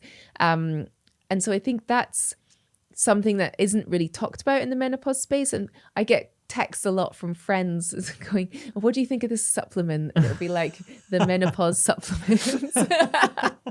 And I'm like, we're still kind of seeking the solution. Yeah. And when you look at menopause, I don't know how many symptoms there officially are. 30 something. Sure. Like a whole plethora of symptoms. And to think that there's one solution in one bottle to make you feel better, I think we have to get out of that mindset and we have to look at where do we need support. Is it that our sleep is struggling the most? Is it that our gut is struggling the most? Is it our energy levels? Where are our symptoms the worst? And then what can we maybe do to support that in a really personalized way? And I think that comes from really knowing your body and having that sort of intuition and wisdom, which I think as women, we have a heightened intuition, but we drown it out with sort of second guessing ourselves. And having a menstrual cycle across the life course is a good opportunity to learn about that. So it's tracking your cycle, learning what your body does, how it feels, seeing it as a vital sign can sort of prepare for that period of menopause. And then I think things like community, like having, we see so many advocates online helping people exercise during menopause, like online workouts and stuff. And I think the acknowledgement of muscle mass and bone density and how important the hormones are for those. And as we've mentioned earlier, those are really important for the immune system too. I think that's really, really crucial. Most women in that phase of life, they might have young children, they might be at the top of their career, they have like a lot of responsibilities that they hold. And now is the time where you can't afford not to put your health first, even though it might feel like you come last. I think as women, they will always put other people first, like be giving all the time. And it's like the best thing you can do for you is also to look after you and prioritize you so that you can continue to give to friends, colleagues, children, dependents, whatever it is. Yeah, that's amazing. And I'm almost embarrassed to admit that I haven't really appreciated the menstrual cycle as somewhat of an inflammatory event during the shedding of the lining. And I guess if we think about that as an inflammation producing event, you can begin to understand the varied constellation of symptoms that people have, including things like PMS, for example. Because if you are raising the inflammation, we know that inflammation is related to mental health issues, depression, fatigue, etc. So it begins to make a lot of sense. And maybe this even opens up the world of, okay, what practices can we do to dampen down inflammation? And one of them that you were just talking about from the perspective of menopause was exercise. Very important. We know the hormones that are released by muscles when we exercise them, we have enough lean mass, can be anti-inflammatory. Our bone health is obviously very important. The whole process of exercise is anti-inflammatory. So it kind of gives us some indication as to why some of these lifestyle practices actually can be useful in a lot of cases. And I think just, I'm sort of obsessed with the seasons, which obviously comes into the book, but I'm obsessed with the sort of cyclic nature of things. We don't have to do the same thing all the time. We can adapt and flow with the season of life or things like the stage of the menstrual cycle. There's a lot of discussion online about the best time to exercise and across the menstrual cycle. And actually, if we teach women to feel intuitively, like I know that if I want to go to the gym and get a PB, it's got to be like not the luteal phase. Sure, yeah. But if I want to go and work on technique, but I'm maybe not going to lift as heavy, then I'm going to do it in the luteal phase where I don't feel my strongest. And so it's getting people to have the agency to adapt rather than feeling like they have to do something textbook. And it's great to have studies and it's great to learn. And I think we haven't got enough information. We haven't studied this enough, but also that intuitive part, because I've spoken with a group of women and someone would be like, oh, I feel fine across my whole menstrual cycle. I exercise the same. And then other people would be like, oh, I just, I go to swim or whatever it is or run and I just can't, get the same power, energy, whatever it is. And things like progesterone affects your breathing rate, which I trained as a breath. I trained as a breathwork practitioner a few years ago. And that was one of the things I found really profound. So you have a kind of basal breathing rate, and rising progesterone in the luteal phase will raise your breathing rate. So you're breathing higher number of breaths per minute. And breathing has an energetic cost. So there's an energetic cost to breathing. So the lower you can keep your breathing rate, the more energy you have available for other things. But that means like when I go for a run, I always found that I could never run as fast at certain times of the month. And it's because you've got, you're breathing faster. You're just like the whole system wasn't as efficient. And that was my experience. It might not be the same for other women. But there's all these nuances that you don't That's even amazing. realize. That is amazing. Yeah. And it's so, it's so much more vivid for women who have the monthly cycle. But I guess, even from person to person, the circadian rhythm, like when you should be pushing your hardest to get that personal best, or the progesterone and breathwork is blown my mind. I have to look into that. It's just that the science is amazing and I love the science and I love data. But the intuition is also amazing. And you kind of just fuse those two together. What does your own body and body intelligence tell you? And how is the science kind of supporting that and making sure you're not kind of like misinterpreting something or it gives you more information to explore and apply to yourself? Yeah, absolutely. Let's move into winter. Winter is coming for all of us.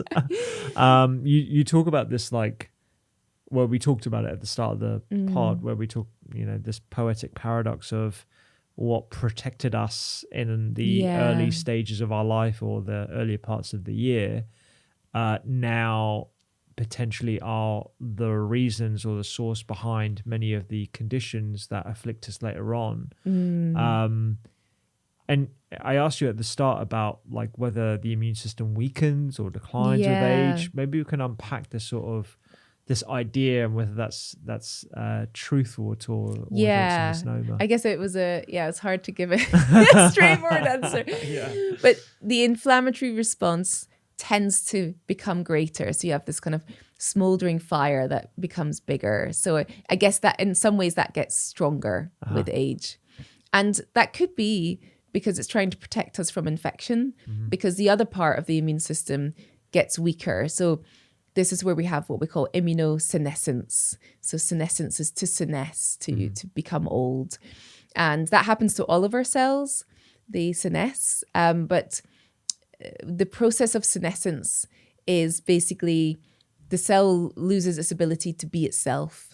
And instead, its programming kind of gets hijacked and it starts to spit out inflammation and kind of be a bit toxic. So it's like a pollutant.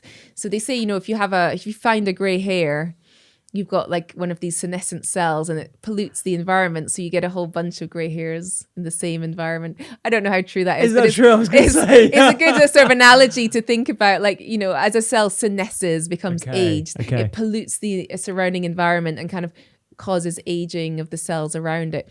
Your immune system's job is to clear up these senescent cells. So it's like a constant pruning. If you imagine you have a plant or tree and you're pruning off the brown leaves, as they come, and that leaves space for new growth. So you have senescence happening, all through the life course, but obviously it's gradually increasing towards the winter years.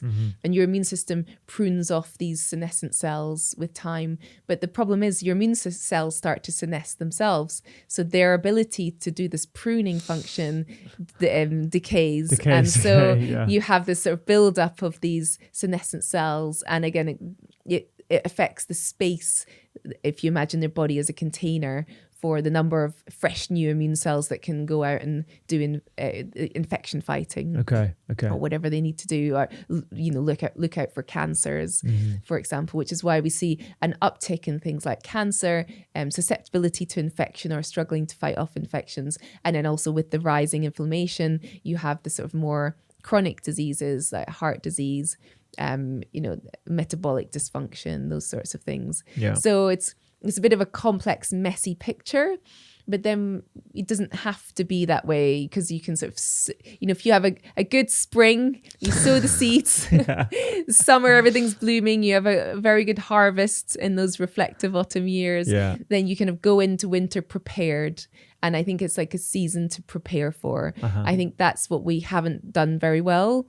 Because we still have this kind of evolutionary mindset where we're just kind of living the short term, which was what our ancestors had to do to survive. So I think winter, you can enjoy the wisdom that you've gathered. You get a lot of older people who are really happy and really joyful. And I think of my own grandparents who've all passed now, but I would love spending time with them. And they would tell me stories and pass on, amazing pieces of information, which I think is a lovely kind of way to look at how the generations mix. But if you think of like a sliding doors event, like the situation that our grandparents would have grown up in is going to be so different to like what our own children are growing up in now. And so if we want to set the trajectory on course, we need to kind of make sure we protect that space for children, because what they're being exposed to, the way the diet has changed, like that is sort of not setting them up for success when they're going to be 70, 80, 90. In this winter phase, is the immune system relatively static at this point? I.e., is there a limited amount of change that we can do in our lifestyle and diet to meaningfully impact our immune cells, or is it still relatively plastic? Yeah, well, I think the plasticity is definitely less. There's definitely another uptick in aging around 60 from what we know. But I don't think it's give up all hope. I think there's still stuff we can do, but definitely it's going to be less dynamic. It's like a car that's had a really, really long life course. It's just not going to be as efficient. Producing new immune cells, getting rid of those senescent cells, like all of these things are going to be a little bit more tricky. So I think it's not everything's lost, but we want to go into those years as, best health as we can. And I think we should definitely, you have some amazing examples of older people who are like running marathons, doing like, amazing things in the gym. In some ways, I wonder if things decline because we sort of let it insidiously. Not necessarily that it has to be that way. Like it is harder to build and maintain muscle when you're older, but we've got these amazing examples that it can be done. Yeah. And is it just because it's really hard that we don't end up doing it? Yeah. Let's talk about an immune health toolkit to sort of frame this immunobiography, which is the term that you use in your book, right? Yes, this immunobiography. Is this the seasonality, what we've been describing thus far? Yeah, and just how it changes across the life course, and we have to kind of not think of it as one static thing, but how it changes, and that we always have an opportunity to write the next chapter. Gotcha. I love that. So when we think about like an immune health toolkit, I immediately think of lifestyle, diet, obviously, the environment that we choose to live in, actually, whether that is by choice or not, and then sort of cherry on top, supplements, other practices that are perhaps outside of the norm of what we would consider lifestyle medicine. Where should we start? I mean, I think I like the idea of like a pyramid where you have along the bottom is getting a diet in from the outset that's going to really support the microbiome. and allow you to maybe drift off course in your 20s and 30s, but it's given you the foundation to come back to. Obviously, we'd love everyone to be born into the world, in a way that is really supportive of the microbiome. It's not always necessary. And we have a lot of innovations coming through in that area of how we can help seed people with the best possible microbiome. I think the bone health and the muscle mass, that has to be, again, from the outset. Yeah. I think particularly in the autumn years and midlife, it's easy to get really sedentary. I know that my job, I can sit at my computer for long hours.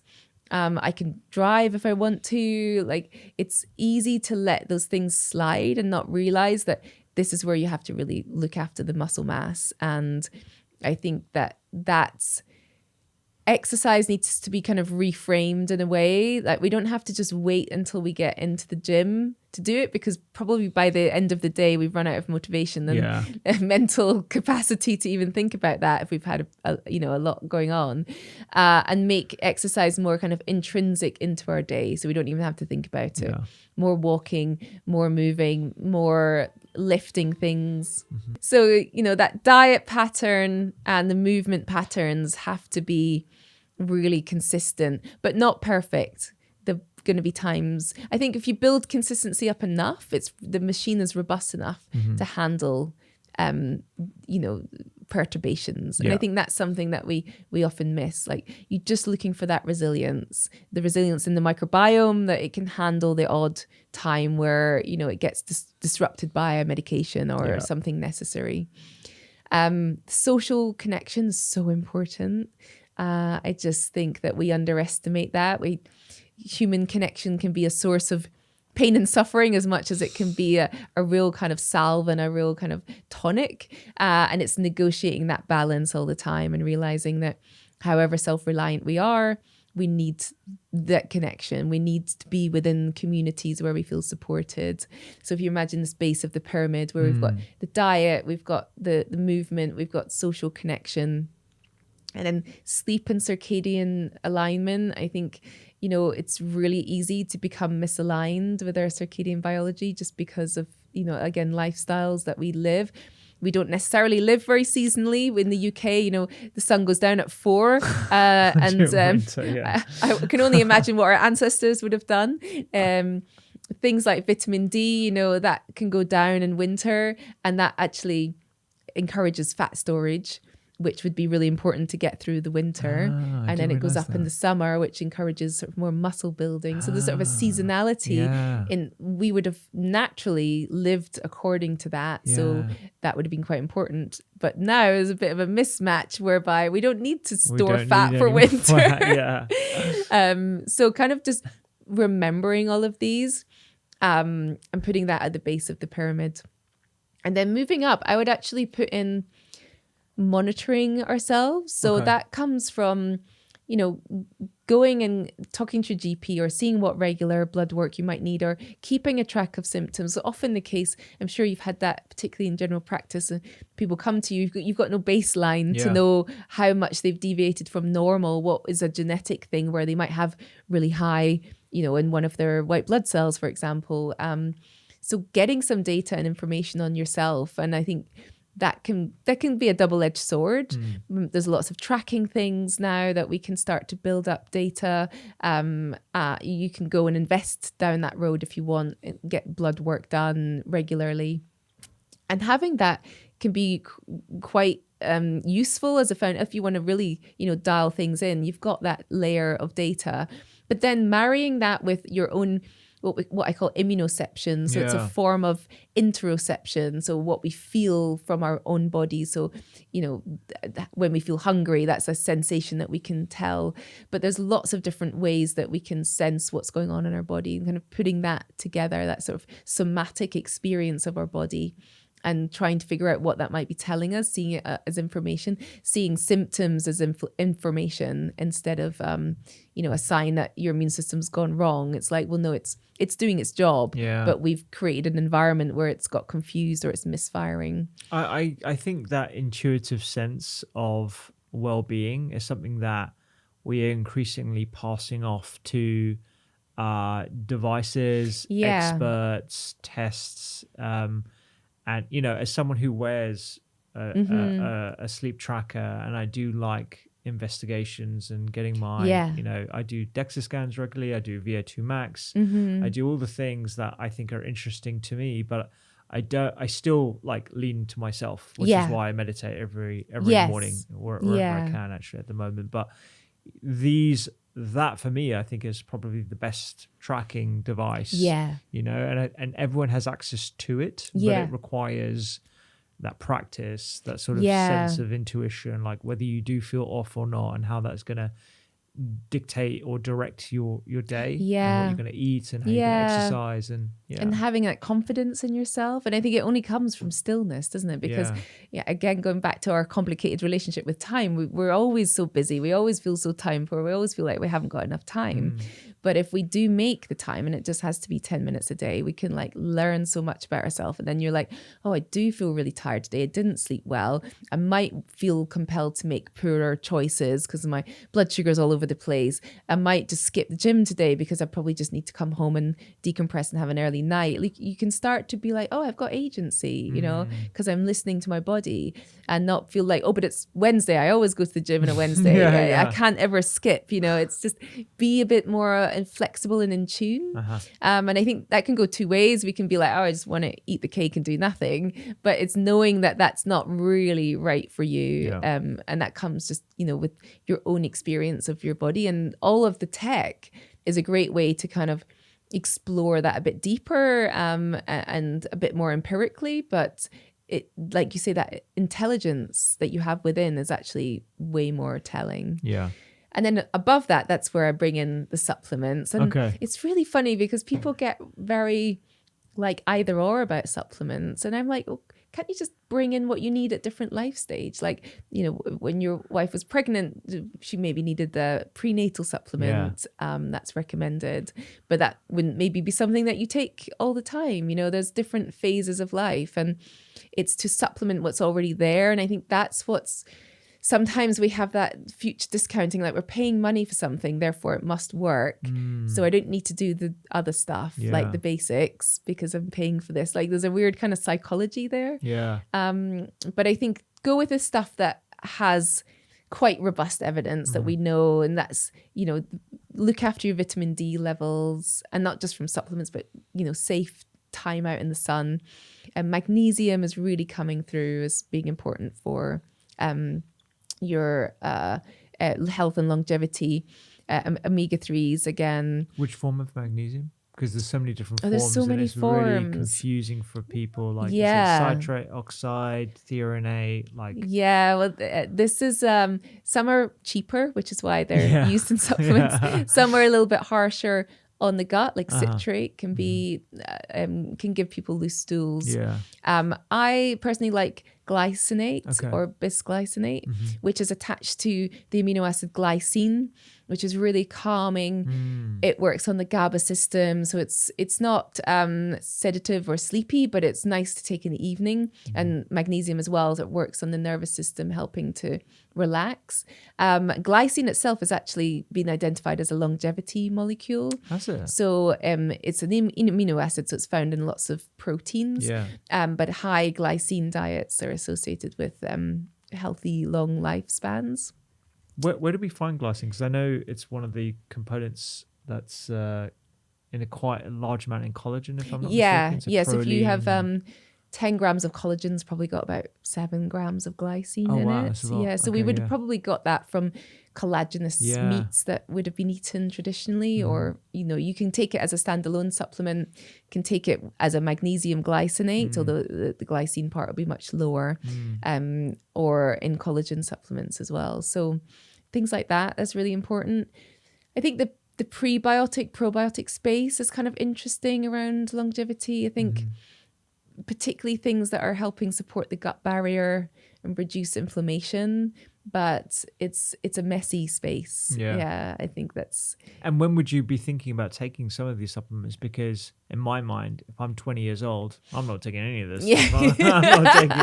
I'm resilient, but if I reverse the clock, should I have thought Yeah, about some of well, these? that's, I think, the $1 million question. And that's where we need these really long expensive studies. which we're not going to get. and that's something that's often missed in the marketing, that it doesn't say like, oh, if you're 80 and you start taking this, it's going to remove your senescent cells. I think that we don't know. But I think you can be quite robust in the first half of life, and then maybe in the second half of life is where you want to really take care. But obviously you don't want to be going into the second half of life already with some specific deficiencies. Sure. But it's more like the kind of cherry on top longevity supplements. Maybe you want to be considering more. Okay. And also I think there's an argument for, like, if you start taking, you know, something like a senolytic, which is there's a lot of supplements that are marketed as senolytic. So quercetin is a senolytic, so it helps kill off senescent cells. And there's actually been some quite decent clinical trials combining quercetin with dasatinib, which is a chemotherapy drug.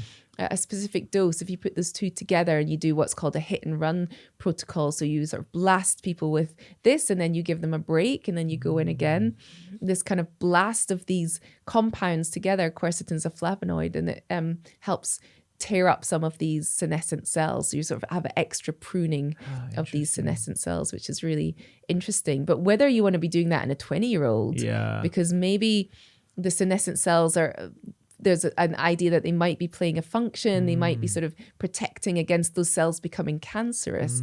So the stage of life is something that's not quite appreciated, and we don't quite understand what to do when. I think that's definitely where we need to be headed in the future. I certainly want to know, what should I be doing now versus when I'm 60? You know, is there differences? And we don't quite know that. I think protein's a good example, or fasting's a good example, actually, because we have data around how fasting might be really good for longevity. But I don't know if I want to put someone who's 70 on a fasting regime where they might lose loads of muscle mass. And actually there's a few studies that suggest that maybe that time of life isn't when you should be fasting. Maybe it should come before that. So there's a lot to be worked out there. It's really interesting because when you were talking about quercetin or quercetin, I always pronounce it incorrectly. I'm probably going to correct it on YouTube, but plus dasatinib or let's say another immunosuppressant, is that mimicking the impact of a 24 or 48 hour fast, whereby you are clearing some of those senescent cells or upregulating the process of autophagy. And maybe that drug and supplement combination is something that you can give to a 70-year-old without the potential detrimental effect on loss of muscle mass. Exactly. You know, And even things like, you know, really intense exercise can be a senolytic, but you might not, somebody who's in the 70s and maybe more frail might not be able to do that without injury. So like you say, there could be applications that are adjusted and personalized depending on age and life stage. Okay. In terms of epigenetic clocks, I don't know if we mentioned earlier about like how your brain ages at a different rate to your pancreas or liver. Like, do you, and this is going into that sort of Brian Johnson longevity space, do you believe in sort of those kind of investigations as potentially useful? Maybe perhaps not now, but maybe in the future? Or I feel like they're all a little bit siloed, and we need some really smart person or AI to bring it all together. We just have that kind of knack in Western medicine to silo things, don't we? It's sort of easier to divide it all up and forget about us as a whole. And there's lots of different clocks now that you can get commercial tests for. But I think we need to see how they all work together in terms of painting that picture.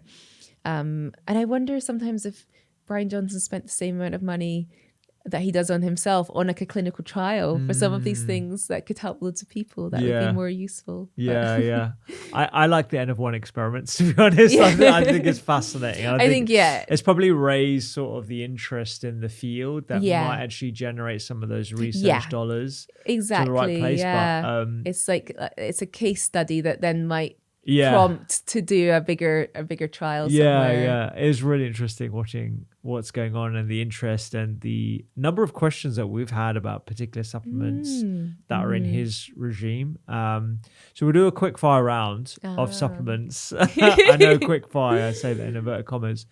Let's talk about creatine. Is creatine in for everyone, not just those who are looking to build muscle? Oh yeah, it definitely needs a reform and a reframe in people's minds. It came from the sports and exercise field because it observed the effects on athletes, and it was safe and it wasn't considered a performance enhancing drug. So suddenly, you know, all athletes are getting on it. But it helps with the energetic capacity of a cell, essentially, to put it really like mildly. And obviously muscles, when you're exercising, they need to be able to regenerate ATP, the energy currency, really quickly. But also there's lots of other energetically, you know, active cells in the body. The brain, for example, the immune system, you know, these need a lot of energy. And so what's come out in the wash, because it's such a well-studied supplement, is that creatine has some really amazing benefits for the immune system and also for cognition and brain health. Wow. And so I think that, you know, if you're an omnivore, you're probably sitting at around what we call 70% saturated. Okay. So you've got about a 30% opportunity to improve your creatine stores. If you're vegetarian or vegan, you probably sit a bit lower than that. And women tend to have less creatine stored than a man. So women have sort of more to gain from supplementing. Personally, I didn't take creatine for years because I kind of had it in my mind that it was that 1980s gym bro bodybuilding thing. And then when I started looking into it, I was like, I'm going to give this a try. My God, I really recognized an improvement in exercise capacity within a few weeks. Wow. And then sort of the broader benefits around cognition and just feeling, I feel very like, aware and alert and like definitely an improvement. And I think it's one to trial. It's very safe. It's relatively cheap. Doesn't taste of anything. 3 grams is sort of the minimum to get the effects. And you'd start to see benefits after 2 weeks. But some of the studies on cognitive health are going up to like 20 grams. 20 grams. Wow. Because I think that the brain seems to respond to like these higher doses. So but yeah, with very minimal side effects. Some people find it upsets their gut, but take it with food and just increase the dose very slowly. So yeah, very pro creatine. Very pro creatine, I can tell. So with menopause and perimenopause and postmenopause, are there any studies looking at creatine and potentially helping those common symptoms of brain fog and fatigue? Yes, this is sort of coming out now. I've read there's a really nice review about women across the life course in creatine, and a few on things like bone density as well, which is really interesting. So I think it's definitely one that I would encourage people to be a bit exploratory with, try it out. As I said, it's not too expensive as well relative to some of the supplements. And the important thing is it's safe. Yeah, and it's exactly. cheap. Yeah. Okay. I'd be really interested to learn a bit more about the impact on menopausal symptoms, because that's definitely where my mind goes whenever people talk about the brain energetics and how creatine might improve that.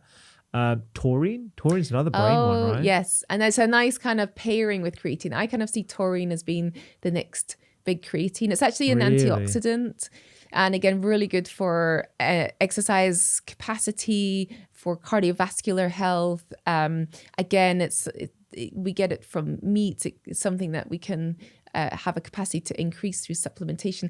I actually take creatine and taurine together as a little duo.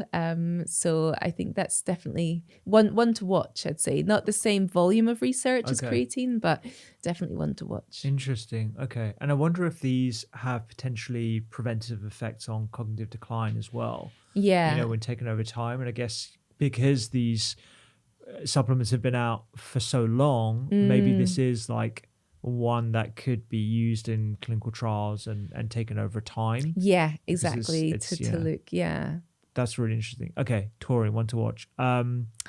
Let's talk about actually no, there's a couple of things. Peptides. So peptides, short chains of proteins, getting a lot of attention at the moment. Injectables, peptides in skincare. What's your take on those? Yeah, it's funny to call them peptides, isn't it? Because to me, peptides are the umbrella term for short chains of amino acids. Yeah, exactly. But I think that it's a very interesting space.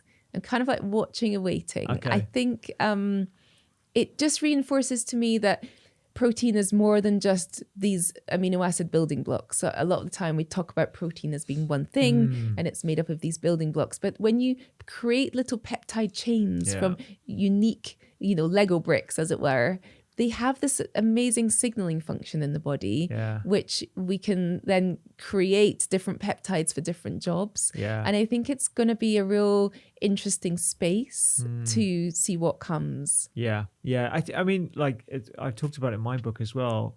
We don't appreciate that a lot of our hormones are basically peptides. They're just strings of amino acids. If you think about insulin, for example, I mean, there are steroid hormones, which is different, but they're just hormones, strings of proteins that have these signaling functions. So again, I agree. I think it's one of those that's one to watch, but it is quite funny to see people injecting already. And again, I like observing these people doing their own N of one experiment, and I'm sort of like watching the literature evolve, but I'm not quite ready to experiment on myself. Okay, and collagen. Now, I've thought collagen has been BS for a long time. Everyone does. I want you to convince me that collagen is something worth investing in potentially. Well, collagen is, as I said, it's one of the most it's the biggest protein in the body, and it's the glue that's sticking things together. So one of the reasons I think it's quite heavily poo-pooed is because it's marketed to women as an anti-aging thing. Or people in the sort of sports and exercise field will say, well, it's an incomplete protein. So it doesn't have the full composite of essential amino acids. It's not high in leucine like things like whey. So in their mind, it's kind of like, well, there's no point in taking that after your workout because it's not going to help with the muscle protein synthesis. And I think, well, not all proteins are there for the same job. Not all proteins need to be for muscle protein synthesis. Like different proteins, different jobs. And the other thing is that, our collagen levels do decline with age.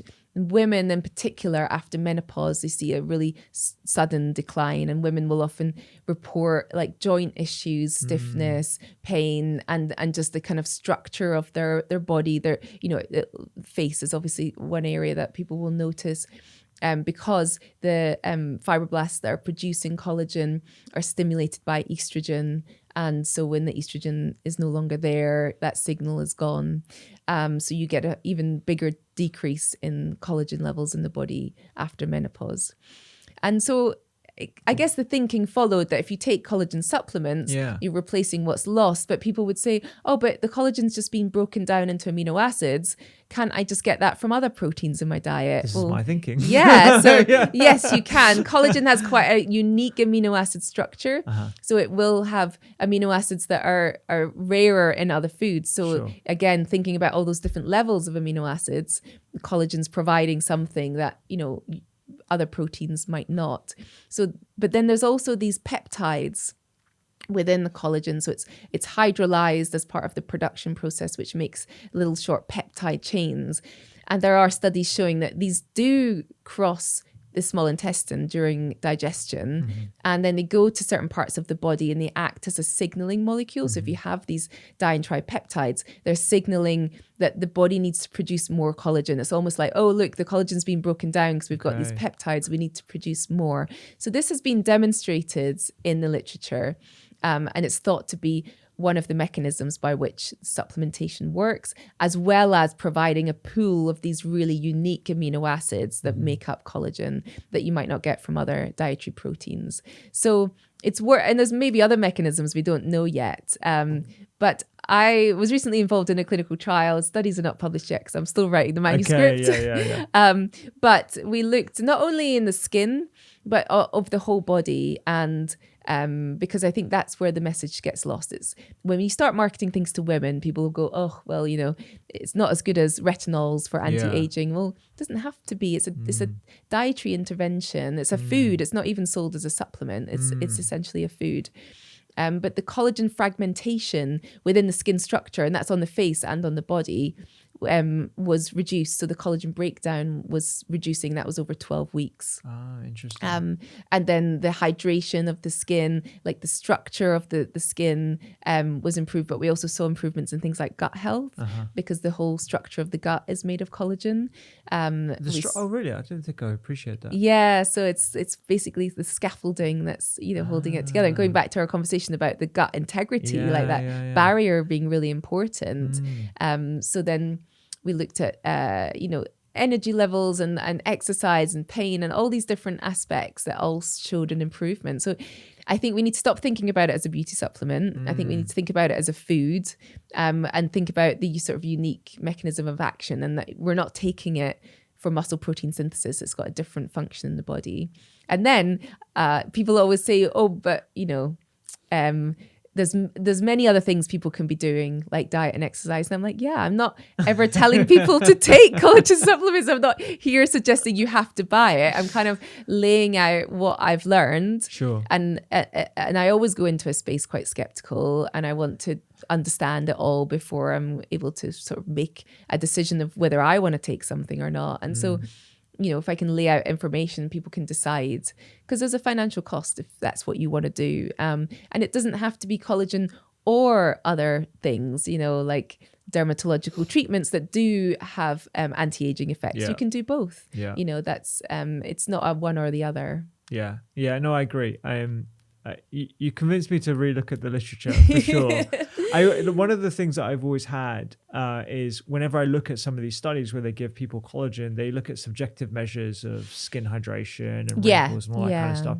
And what I want is an objective measure where they do a skin biopsy and they can actually see that as a result of said intervention, there is a significant improvement in the structure or hydration, whatever it might be, as an endpoint.